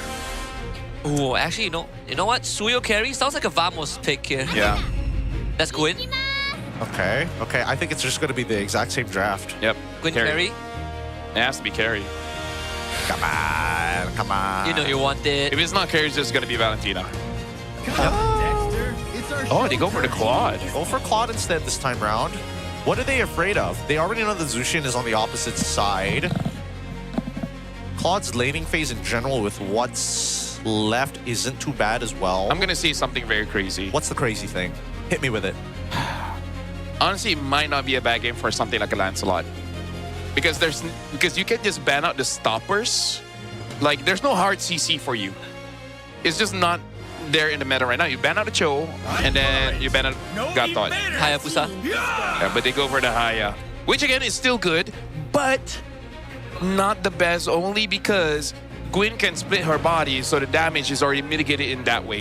Is it a little too late, right? I felt like this should have came out like game 3, but now it's a last resort, and they banned the Faramis. Okay, at least for IG, they're the ones saying, you know what?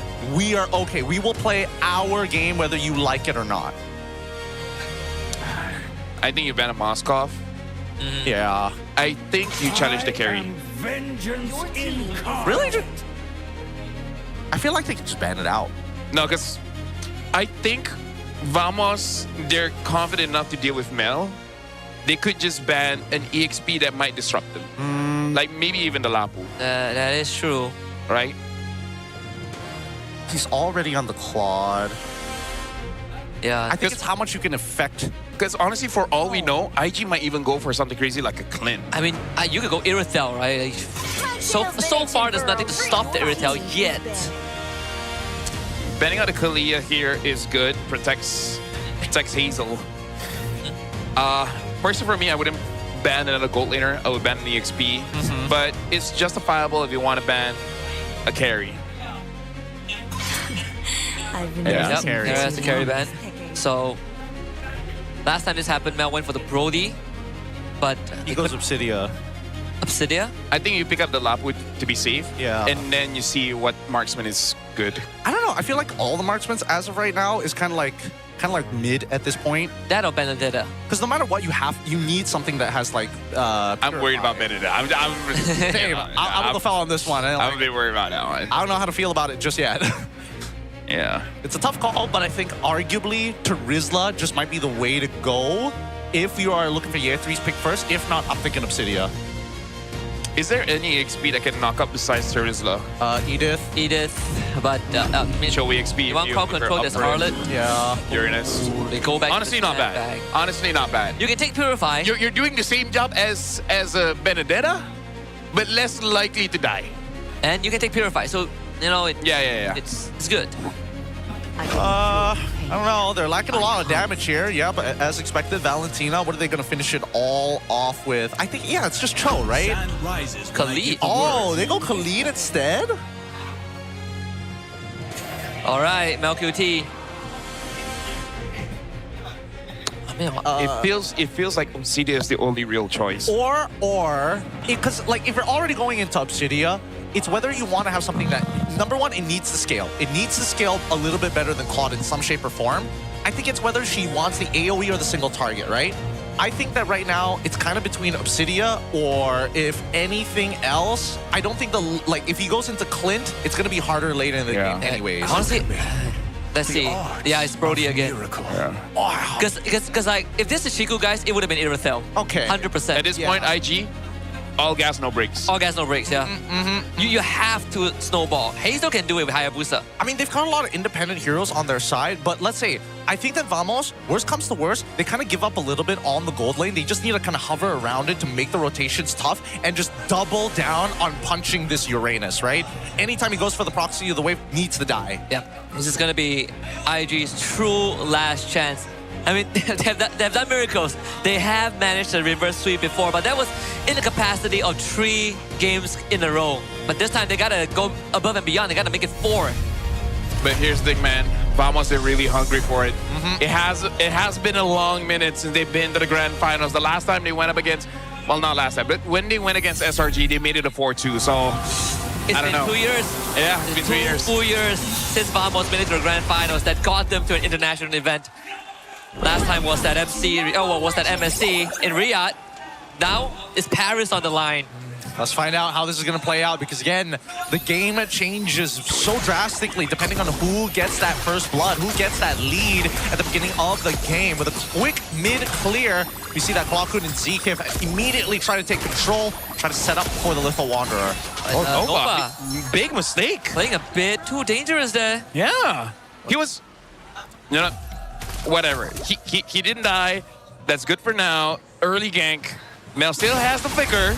Yep, might have to use it. That's too soon. That's way too late. Oh my God! I'm not gonna get tilted. He honestly should just not have even bothered to flicker. He should have just accepted the death at that point. Either flicker early or not at all. Yes, flicker early or not at all here. Because if you flickered after the fact and then Zeke flickers after him, he still dies and you still lose. You know what? I think just based off that, they're gonna lose. I don't think he can recover. Right now, the mentality is not helping. But at least they get one back. They get a little bit of retribution. One flicker back. Yep. But dying as a Brody in the early game sucks twice as hard. Well, at least it takes a while for Claude to come online. That's the only saving grace at this point. And you can tell that MLQT, he's a little shaken up by what just happened. He is standing so far back in the lane now. The problem is he's standing so far back in the lane. That means Claude will have priority. And Claude having priority... Oh, no. Double lane, or he joins the turtle, or both. No, he's got to freeze. He's got a permanent freeze. Got a permanent freeze. Oh. You can't walk up. The glue can't help you because the Khalid boosts faster. No. I think... This looks GG. I think what they need to do, just let Suelo take the L mid and send someone to help him. No, you know what? Go on Hazel. It's all good. It's all good. Yep. Here comes Suelo. That's going to be flickered off on Sapat. He looks for disengage. Hazel impatient with the shadows. Now into the shadow kill. Sapat needs help. Gets lifted back. That's the kill for Suelo. But Hazel gets jumped on. Doesn't have the shadows to work with. He ends up going down. Turtle for Vamos. And the Raging Sandstorm to disengage for ZK. Vamos still comes out on the winning end. All right, they get out of it. They get out of it. MLQT now realizing that the double wave coming in from Nako is already out as he tries to run. Nova, he's not 4 at least. Yep. Yeah. So Nako is completely fine with that.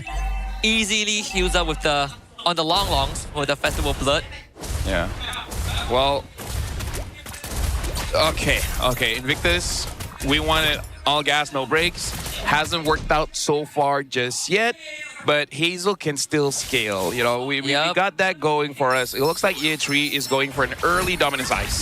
That's gonna be purified, so they sacrifice DK for that. Oh, Nova for that. That's a given. Yeah, it's hard to react to that one. Really, really hard. And they're also taking an outer camp as well. Right now, unless I start seeing Hazel getting a Sky Piercer sometime soon, I don't see him scaling into where he needs to be, right? This is what Invictus needs to do. Glue, protect Mel. Okay. Suelo and Hazel, make sure EA3 wins the lane. Right? So you prevent one from losing, but you're trying to win hard on one. Okay. Got to distribute the resources a little bit. Let's see whether they're going to do that right now, because how long can they stay away from their mega game plan? Okay, first item done by MelQT. He has an opportunity here to maybe try and get the Blazing Duet or a Flicker out of Natco. Yeah, I think the second turtle fight will give us a very good idea where IG stands for the next, 4 to 6 minutes in a lineup that is only going to get worse as the time progresses, at least for Mel. Yeah, Nova is not as aggressive as ZK on that glue, just because he made some mechanical errors that made it so that he doesn't really have much priority here. Yeah, and Mel is losing the trade as well. Again, perfect BMI timing so that he gets a positive out of that. So good. Natko is playing at his peak right now. Very polished. Looking very nice in his lane, as expected from Natko all season. And now here we come. Down to the turtle fight, and we've also got Sapat actually coming down into the fight as well. Yep, they get the engage in. MelQT is completely out of position. Sapat will force his flicker out of the way. Power pop memory, not enough there. Arrow forward ball, holds the front, stuck on by Nova Escobar. Goes for the disengage, so Nova hops off.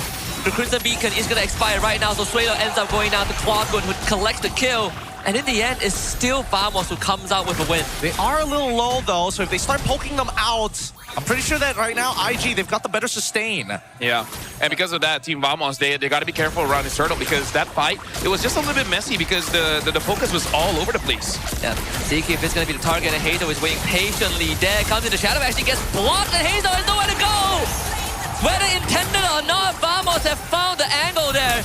Arrow 4-4 needs to disengage from this, but he's going to get crowd control, and it's going to be Nova that takes the kill. Nova unable to help himself to get that last auto attack in. Could have waited for MelQT to pick up the kill, but it's all right. It still works out. They still are able to recover from this, and MelQT is still back on the train to farm. Yeah, and it's unfortunate, but Hazel could not get a target for his Ogi shadow kill. Right now, hold on. Oh, the MelQT dead. They're both dead. Unless there's a trade in, then Nova. You don't. Okay. If Nova just died there. Right? Because right now, Invictus, everyone is looking not great. Yeah, it's starting to get to them. The pressure is there, and they're starting to crumble underneath it. Vamos, on the other hand, they're getting hungrier, right? They're getting more bold in the way that they're playing. Right now, 1,400 for Vamos, and they're basically winning on all fronts. No one's stopping Sapat, no one is stopping Natco, and Error, he just sets up her team. Yep, they should be able to kill ZK here. There we go. Fed into the MelQT machine. First punish. First really big punish that we see from Invictus Gaming here to try to take this lead back. And right now, at least for Suelo, he's on the right track. He's already got the glowing bond at this point. Anti-heal to deal with Arrow 4-4's super magic. On that top side as well, at least now they're saying, you know what? If Ye3 is able to control this lane, at least we can give Hayabusa the extra farm. Yep. Yeah. Invictus, they gotta take free trades because they're not at a position where they can really be cool. They can't be too flashy. Yep, not at all. Hazel, whoa, what a casual sidestep there. And that's Malefic Gun. Now purchase for MLQT, and this should be the timing that IG is waiting for. Yeah. They're not too far behind yet, you know, you want to be ahead, of course, but 1K is manageable, and Yeji looking to get out of this. Sapa still able to get the secure, and that is what Vamos is looking for. Good stuff, good stuff. Sabat not going for like the hyper burst damage. Yes, he still has damage, but at least his first item is War Axe this time. He's looking to peel and sustain more than anything else. He's not looking to 100-0 somebody, but will take the opportunity. And not in the good spot. Again, a snap engage from Vamos onto Mel. Mel is dead. Violet Requiem keeps Era 404 alive. Nova is completely isolated. And Sapa finds another easy kill there on a Suelo. Hazel doesn't find an angle back in. And the third turtle of the game for Vamos. Nova Escobar next to be taken down. Era 404 slays him. I can already see the comments. People are saying, why do you keep letting Sapa get a Paquito? He's known as a Paquito when he was at his prime. And now when the hero is strong, when he has basically 100% win rate during the playoffs, all 4 games, he's got it. It's ridiculous. It's ridiculous here. That's the problem with EXP right now. Unfortunately, you can't let the Phoveus through, and you can't somehow let the Paquito through at the same time. But Freya. There's just too many. There's not enough bans to deal with all of them. Yeah, Tree, he's gonna go down here too. There's too much damage from Vamos. This game might be half over. I think the game's kind Dude, of over. I called it over when Mel died like that in the first 2 minutes of the game. Look, I was trying to hold out. I know. Now for Invictus, they might be able to turn this around. And my only conclusion to that is if Nako really whiffs it and somehow Nova X Kobar gets on top of him with the slam. But you know it's bad when we're not making a Vamosable joke. Yeah, it is. This is hard. This game is actually not Vamos. Yeah. Pretty hard. Yeah. And you would imagine that at some point, somebody would whiff an ability from the side of Vamos. They haven't yet. Oh, you know what's so sad about this? Why? We've set up the story for Invictus. We keep saying they are like the most consistent team because they're always number 3.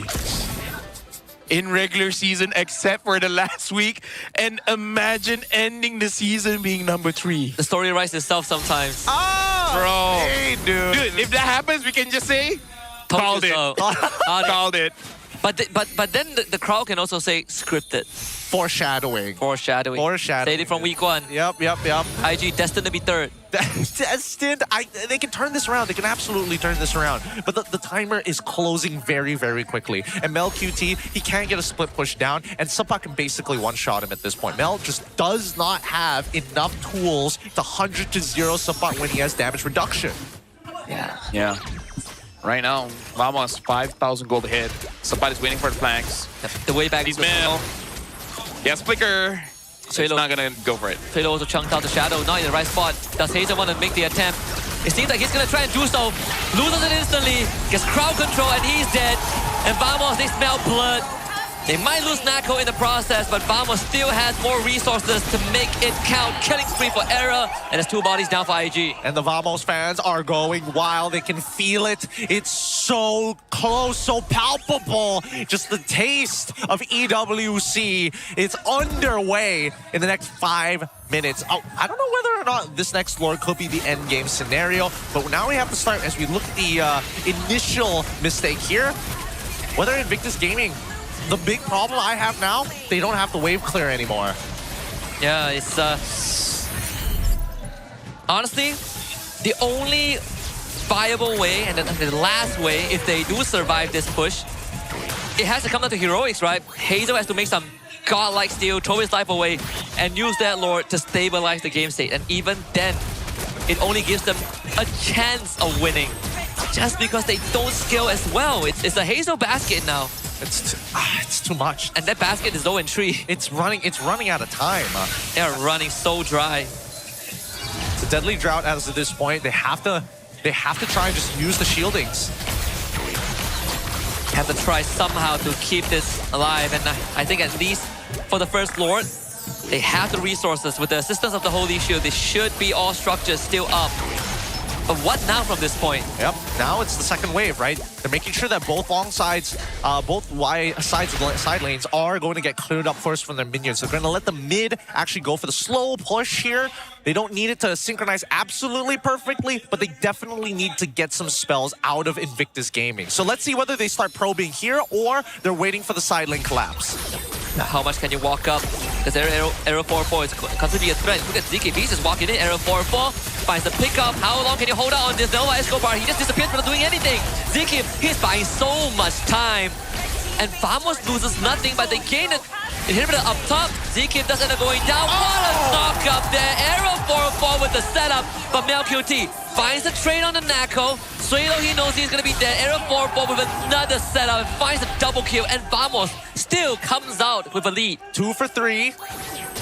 Least for Invictus Gaming. They don't have to worry about Nako anymore. They just got to clear these waves, which they're struggling to do. There's only so much they can try for. Another crowd control chain on the Yetri. Yetri this time will get out. But IG, they've suffered heavy losses. 7k deficit, 2 inhibs down, and a lore spawning in the top lane. It's a difficult battle. This is going to be in, but at the bare minimum, Vamos knows, hey, we didn't get the long lane, but that's fine. We got 2 inhibitors off of this. We literally have max items, or getting close to max items at this stage of the game. And once we get those final 5, it's over. The reality is, Invictus has lost their timing. They lost their win con. And to make things worse, the counters of their heroes are on their opponents, right? We've seen multiple times Hazel try to make a play, but again, the Gwen is not a hard counter, but she has the tools to make the Hayabusa not as strong. That and Nova too. If Nova cannot outlast the setup of Vamos, there is no chance. Yeah, but all tanks from the side of Invictus Gaming are absolutely getting shredded right now by Natco and arguably even Clawkun. Like, even Arrow 4-4 doesn't care anymore. He's jumping onto anybody who walks up a little too far. Zikiv has a hep disease. Yep. You know that's when it's over. Yep. Oh my god. Good lord. How do they... It feels sad to call the game at the first death. It is. And very few of them happen, admittedly. Very few of them do happen. But at this stage, it feels like it's inevitable. It's almost fate, even. Well, at this point, SRG, they can start preparing against Vamos. But the thing is, Vamos hasn't shown everything, right? They've been almost using the same kind of draft over and over again. This is going to be the last push. Vamos ever so close to beating the Eternal Demons. And it's going to start with Nova's death. And they're going to get it. Hazel, he's already out of the fight. They've been doubted. They've been denied. Team Vamos, people hardly see them as a contender, and yet here they are. Sampan will have to fall back, and IG refusing to go down without throwing a couple of punches of their own. Hazel back into it on a Z-Kip. No out though, forces them into crowd. Out from Clawkun. Clawkun goes down. Okay. IG still hangs on. Woo! They hold on. This can't be Vamosable, right? I don't know. I still think it's not Vamosable. It's starting to get there. Hazel's also about to hit his max item. Same goes for MelQT, already maxed out, full of everything. Sway. Dang, Suyo has a garden helmet. I thought, wait a minute. I thought that's what Nova was purchasing. I may have looked at that wrongly. Oh my god, what? Why does he... I don't think that's a good item against a Demon Hunter sword.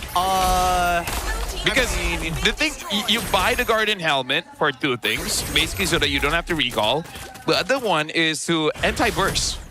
The only bursty hero here, well, I guess Sampan and Clawkun. I hope it's just for them.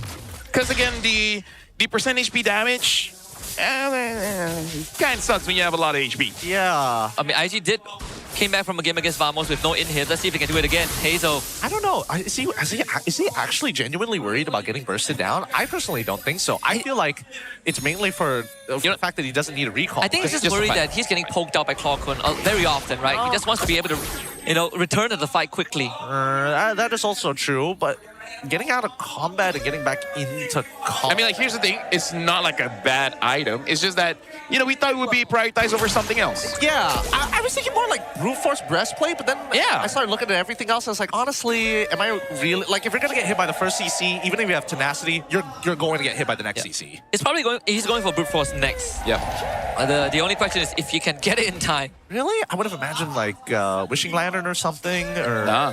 I think he needs to survive. All right, let's see. Well, that's going to be Nova caught out again. This time, they will have the damage. Nova ends up straight up dying. A follow-up from ZK onto the back line. MelQT getting absolutely shredded, and ZK holds the line. Clockun in, and Sabat again! MelQT with the Wisdom of Nature, but Nako finds the finisher, and that is it! Vamos in the base of IG. The minion wave slowly pushing in to Hazel. Chokes it out with the shadows, but Sabat once more with the gut punch. And Vamos right in the face of IG. And at this point in time, after 2 years of waiting, the new generation of Vamos have finally slayed their demons and will continue to blossom in the fields of Paris as they make it to EWC 2026. Congratulations, Vamos, on your 4-0 victory as you punched your ticket to France for EWC. Hopefully tomorrow against SRG, they can show their chops. But for now, man, proud of Sabat, man. He made it back to international stage. He was from the MPL, dropped down to the MAL, and now came back. But IG, they know they were so close. They were so close. They had 2 opportunities to make it to the international, and it breaks my heart to see them in this state. They've worked too hard for this, but at the same time, it is the nature of competition for one to win and one to unfortunately taste defeat. It's another competition, another international falling short out of Coach Bam's hands too. And Jesson would have loved to go to Paris. He was once there in Riyadh 2 years ago. But this is it for IG, Invictus Gaming, finishing 3rd in their first debut of Season 17. Good game coming in from both teams. Hopefully this lights a fire in IG because they know they were close. And the mistakes are clear. Yep. Like, I hope each player takes accountability and know that they have to improve. They have a high ceiling. They just need to add some polish of it. But what I'm most happy for is seeing the next generation of young MPL stars from MY going over to an international to gain that experience. With that being said, we will throw it over to our host, Poji, alongside Rose with an interview with both of our teams up on stage. Invictus Gaming merupakan pasukan yang dibentuk daripada 5 pemain buangan. Namun mereka membuktikan tiada apa yang mustahil. Namun hari ini impian Invictus Gaming berakhir di tempat ketiga. It's been an emotional night, so I'm gonna try to make this as less painful as possible. I think I'd like to start with Yetri, if it's possible. Yeah, talk.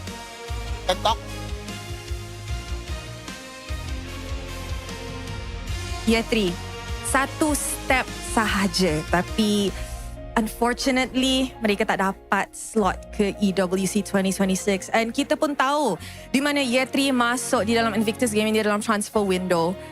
Is there anything yang Yetri rasa you could have done different untuk musim ini?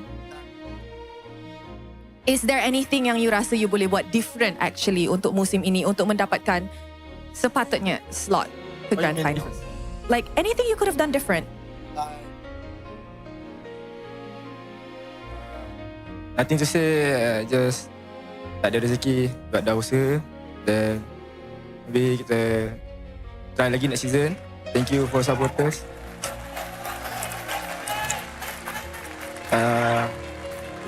Next season, rehat lagi lah. Ramai orang actually sayang Invictus Gaming musim ini. And of course, Rose pun nak tanya Coach Bam. Coach, we started this season, you were always telling me, I think this is a top 8 team.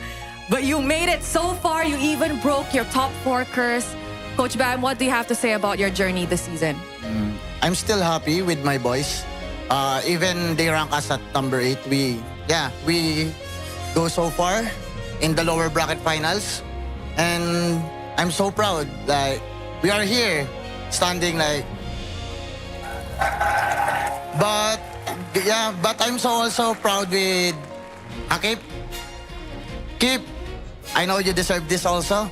And to Coach Pacbet, good luck tomorrow.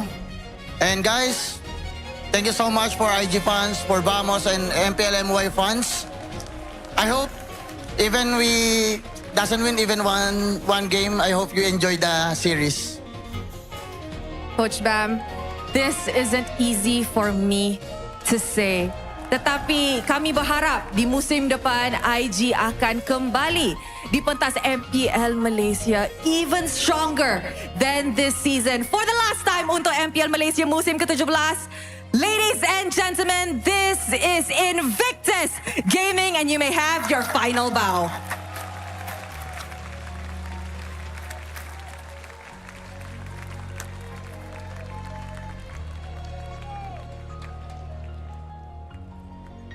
And of course, kalau ada yang kalah, mesti ada yang menang. Stadium Juara. Inilah dia wakil kedua kita untuk MSCD Esports World Cup 2026. Give it up for Team Vamos!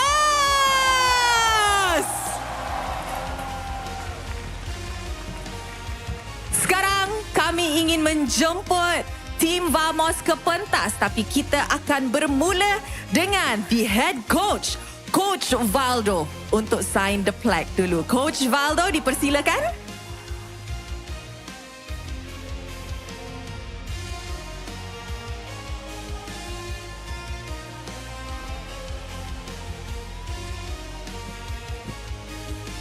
Up next, Coach Pakbet.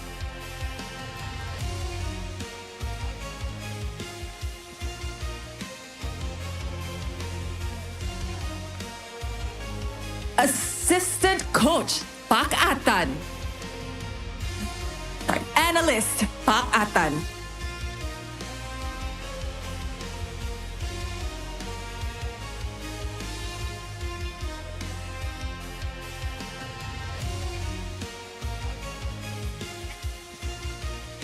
EXP laner Zeno.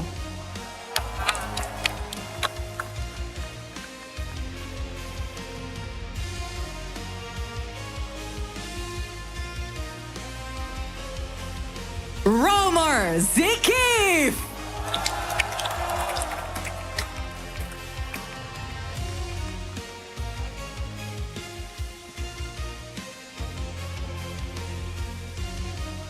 In the mid lane, Klakun.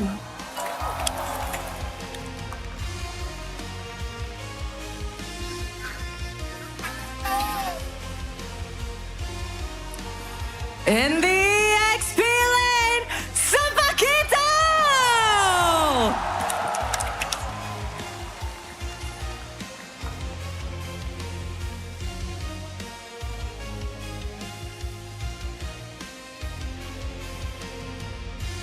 In the gold lane, Natko!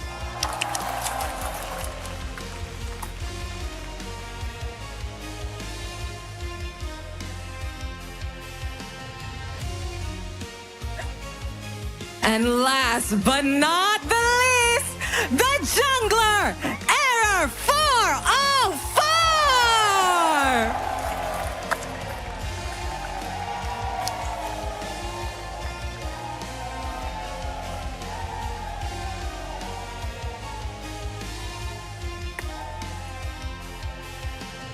Semua nampaknya dah bersedia. Ladies and gentlemen, Team Vamos, your journey to EWC begins now in a count of 3, 2, 1.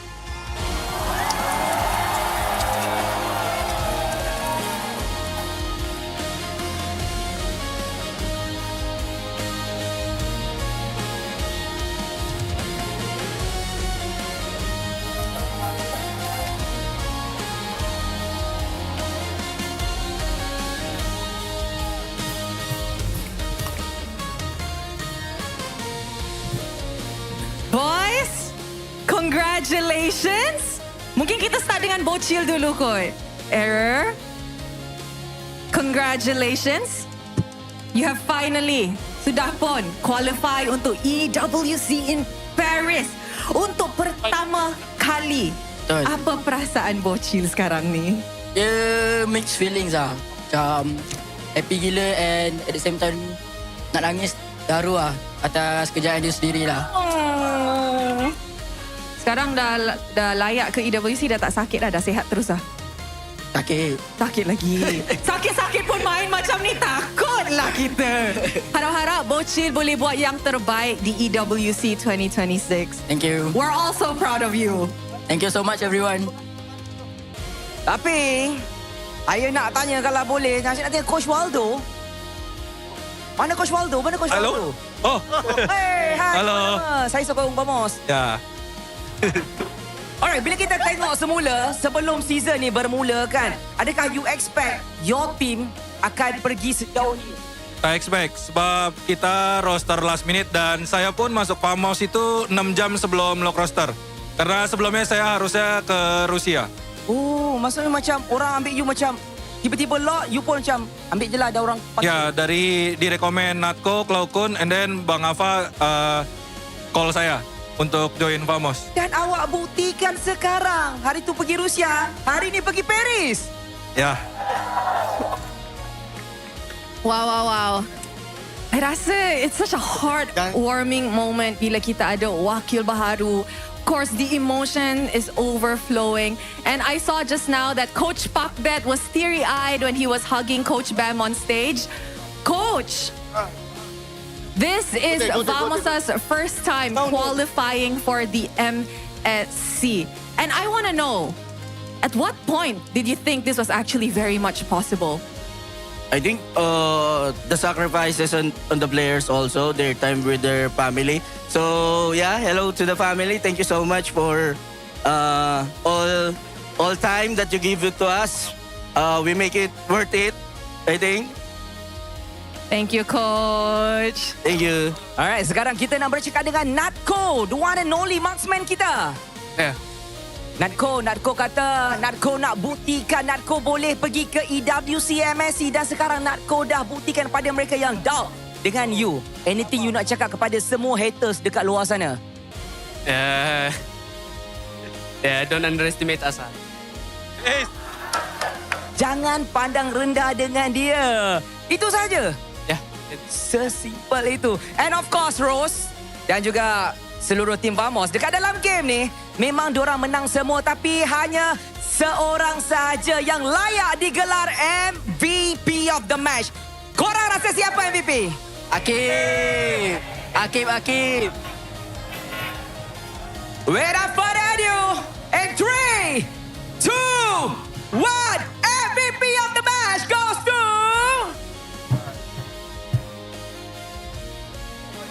Bocil!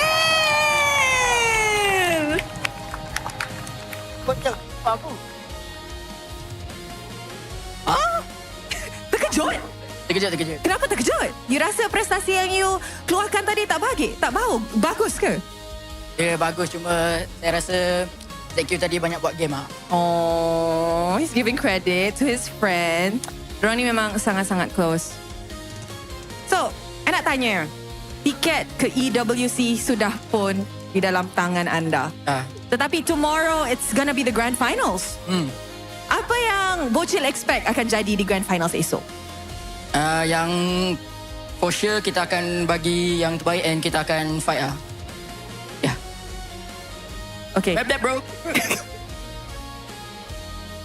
Well played, bro. Now, I rasa kita pun kena borak juga dengan Zeno sekejap lah. Zeno sempat. Let's go! Mana Zeno? Ni. Zeno, bonjour! You are going to Paris! Bonjour. Kita tahu di dalam Vamos musim ini EXP lane pun kita macam swap sikit kan. Tapi you are going to Paris. You akan wakil Malaysia juga. Kita tak tahu apa akan jadi di sana. Mungkin Zeno akan dimainkan. Mungkin Sepat akan dimainkan. So, apa perasaan Zeno sekarang ni? Saya rasa bangga dengan tim saya. Sebab diorang punca saya pergi ke Paris. Ipu lah. So sweet. Ipan, apa Ipan nak cakap dekat Angah kat rumah tengah tengok ni, Ipan? Angah! Adik Angah pergi Paris. You know what? Mungkin kita boleh wrap this up Sepat. Selain daripada Angah, nak cakap apa dekat fans Vamos? Forza Vamos yang datang hari ni. Firstly, saya nak cakap thank you dekat management Vamos, Bos Hanan, Bos Din, semua bos, Ava, Skupo, siapa-siapa yang sokong kita orang sangat-sangat happy and also give me opportunity for this season. And then to Forza Vamos, thank you sangat-sangat sebab nyanyi untuk kita orang, bagi kita orang semangat, and also semua fans Vamos and fans IG or fans SRG, whoever you, thank you so much sebab memeriahkan MPL MY. So, thank you so much guys. We love you all. Aww. Sekali lagi Stadium Juara. Ini adalah wakil kedua kita, Tim Vamos.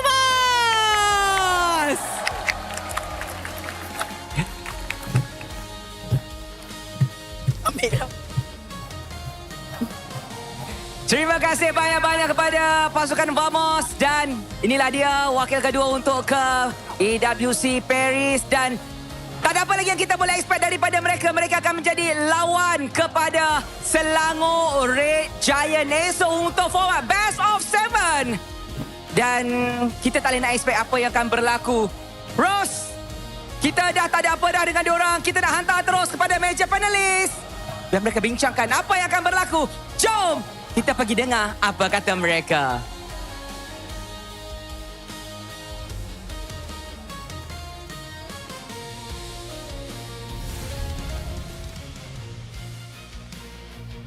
Once again, congratulations to Vamos for taking the series 4-0 and have qualified for EWC. Great interview as well. Very emotional for a lot of the Vamos fans who have been waiting, dying to see Vamos back on an international stage. And they are granted, some of their wishes are granted, right? A sweet moment for Sepat as he was there in 2024 when EWC first was held in Riyadh. And after 2 years, he has gone down to MAL, got relegated, came right back, and now he's in Paris. So it really does feel like MSC 2024, right? Falcons is there, SRG is there, now Vamos and now TL. A lot of reminiscent, but you know, before this SRG got the Riyadh buff, we'll see whether they have the same kind of strength in Paris. And good luck to both Vamos and SRG for tomorrow's grand final, because I feel like if we're gonna talk about IG, we're just gonna, you know, trample over a dead horse. We even saw Yechi's reaction. It clearly hit him hard, especially because, you know, previously he was able to go to M7 and he was this close to go to MSC. It's just... It's a difficult career. Yeah, it's a difficult career for a professional player because it just feels like when you're about to be there, another roadblock seems to always appear at the worst possible time. Yeah, this season is a tough one, right? He got exported, well, he got imported into MPL ID, and I think a lot of people are excited for him, but he only got to show up for one series and that was it. Yeah. And we thought this was going to be his redemption run. This is what's going to take them to Paris, but I think a big part of us knows that Vamos is not going to go down easily. And in fact, Vamos slayed them dominantly today. Hey, it just goes to show some teams are just not ready. And Vamos, they stood up to the challenge and they stepped up for it. Unfortunately for IG, they got close, but just not close enough. For all intents and purposes, I think that Vamos right now, with the way that they're playing and with the different sets that they have in the draft, I'm liking a lot of them. And I think that these set plays really help a lot when you're facing off against SRG. It refines the strategy even further. Yeah, but the thing is, it's good and bad, right? I think Vamos really showed their best. They haven't showed variety because there's really no need to. Plakido is always there for first pick. And then we know that Error is good on the CEO. We know that he's good on the Gwyn, you know? So in terms of the heroes, they haven't shown a lot today. For tomorrow, this is going to be very tricky because Arcadia is willing to respect pick, right? He is more than ready to let go of some of the meta picks, like maybe even a Fanny, just to make sure that you don't get a Pac, maybe you don't even get the Gwyn. So we'll see how the draft goes for tomorrow. Yeah, hopefully we get a pretty clean game overall, and maybe some updates to what the potential meta might look like trying to deal with the new Paquito. But of course, we got to give it up for our MVP of this game. On a Guinevere, he's played an astounding 4 games here. It's Era 404. And he was surprised why he was the MVP. In case you guys want to know why he was the MVP is, number one, good engages. Number two, good counter engages. Whenever the Hayabusa wants to do something, he was able to outplay that. And there were a few times when Glue tried to jump in or anyone tries to jump in, he just gets the passive and then just knocks you up. Yeah, such a sharp jungler, right? Sharp young jungler, has great foresight, has great predatory instincts too. The way that he finds these fights in, but poetically enough, we started the season with SRG Vamos. Now we're gonna end the season with SRG Vamos. Yes, that is true. That is true. Look at him go, man. He is just nailing it every single time. He is one of the few prospects that we have here in Malaysian jungle, amongst Malaysian junglers that we hope that this international is actually going to set himself above everybody else, or at least he's going to walk away thinking, you know what, I could be one of the best now. Yeah, if he isn't one of the best, he's on his way there. People are already saying he's better than Sakai's for this season. I think if you ask me, I could agree with that. I think there are moments that Arrow 4-4 just feels like a cut above. Like, he just feels sharper in these decisions. It's not to downplay the guys. I think he's also one of our greatest. But Arrow 4-4 really stepped up. I don't know yet. We have to see on the international stage because that's going to be the real test, right? Whatever we say here, if they flop at the group stages of the international, it doesn't matter. But here is the updated bracket. That 0-4. We say goodbye to IG, and we say hello to the grand finals of SRG versus Vamos happening on the 7th of June, a BO7 that you want to tune in 5:30 GMT +8. The challenge right now is Vamos was the team that made SRG go to 6 games. Yep. SRG has been cruising grand finals, right? 4-0s, 4-0s, 4-0s, and they have a specific draft for the grand finals. And I don't doubt that they have something special planned for tomorrow as well. So right now, honestly, the challenge for Vamos, of course, they want to be champions. Yep. But let's start things out by, can they prevent 4-0 first? Woof. Yeah, I think the first step is definitely to not let SRG roll over another grand finals, right? Vamos winning is secondary. I just want them to make it close. I want them, make it close regardless of the results. At least we know then when we head to Paris, we're in good hands. We have 2 capable reps instead of the previous internationals where people just look at the second team aside from SRG and just think to themselves, it's just SRG. Yeah, no, that's going to be I don't think it's going to be a forever problem, but it's one of those future problems that are starting to pile up, and we're looking amongst some of the other regions as well. Certain things are looking a little more similar than others with one team dominating the rest. Good competition feeds into a healthy environment to create better players. And luckily, we were blessed enough to see Arrow 4-4 reach that moment. You know what? For me, I'm happy with the teams that goes to EWC. It's something that we predicted. But what's good for Vamos? What's good for Vamos? SRG is too strong. That makes it, everyone is going to prepare for SRG. They might not prepare too much for Vamos. Does that mean it's not Vamosable? It's not possible for a Vamosable flip? You can't really Vamos the game if no one thinks about you, Yeah, because SRG is just top of the world, right? They prevented PHPH finals for 2 times now, 2 or 3 times now, but I feel like SRG is strong, and they're staying strong, and they're getting stronger. So, like it or not, you got to put a lot of energy on reviewing SRG games. So it might take some time away from Vamos games. So, it could give Vamos a chance that they could, get wins in EWC. I think they have a chance. That's my headcanon. That's my logic. Yeah, I mean the competition overall, the landscape has gotten a lot more competitive. But I feel like this version of Vamos, if they keep what they have today, for at least the rest of Season 17, I think they have a good shot of at least making it out of groups. Well, that's the thing. That's what I'm always worried about. I don't like making those early predictions about getting out of groups. Yep.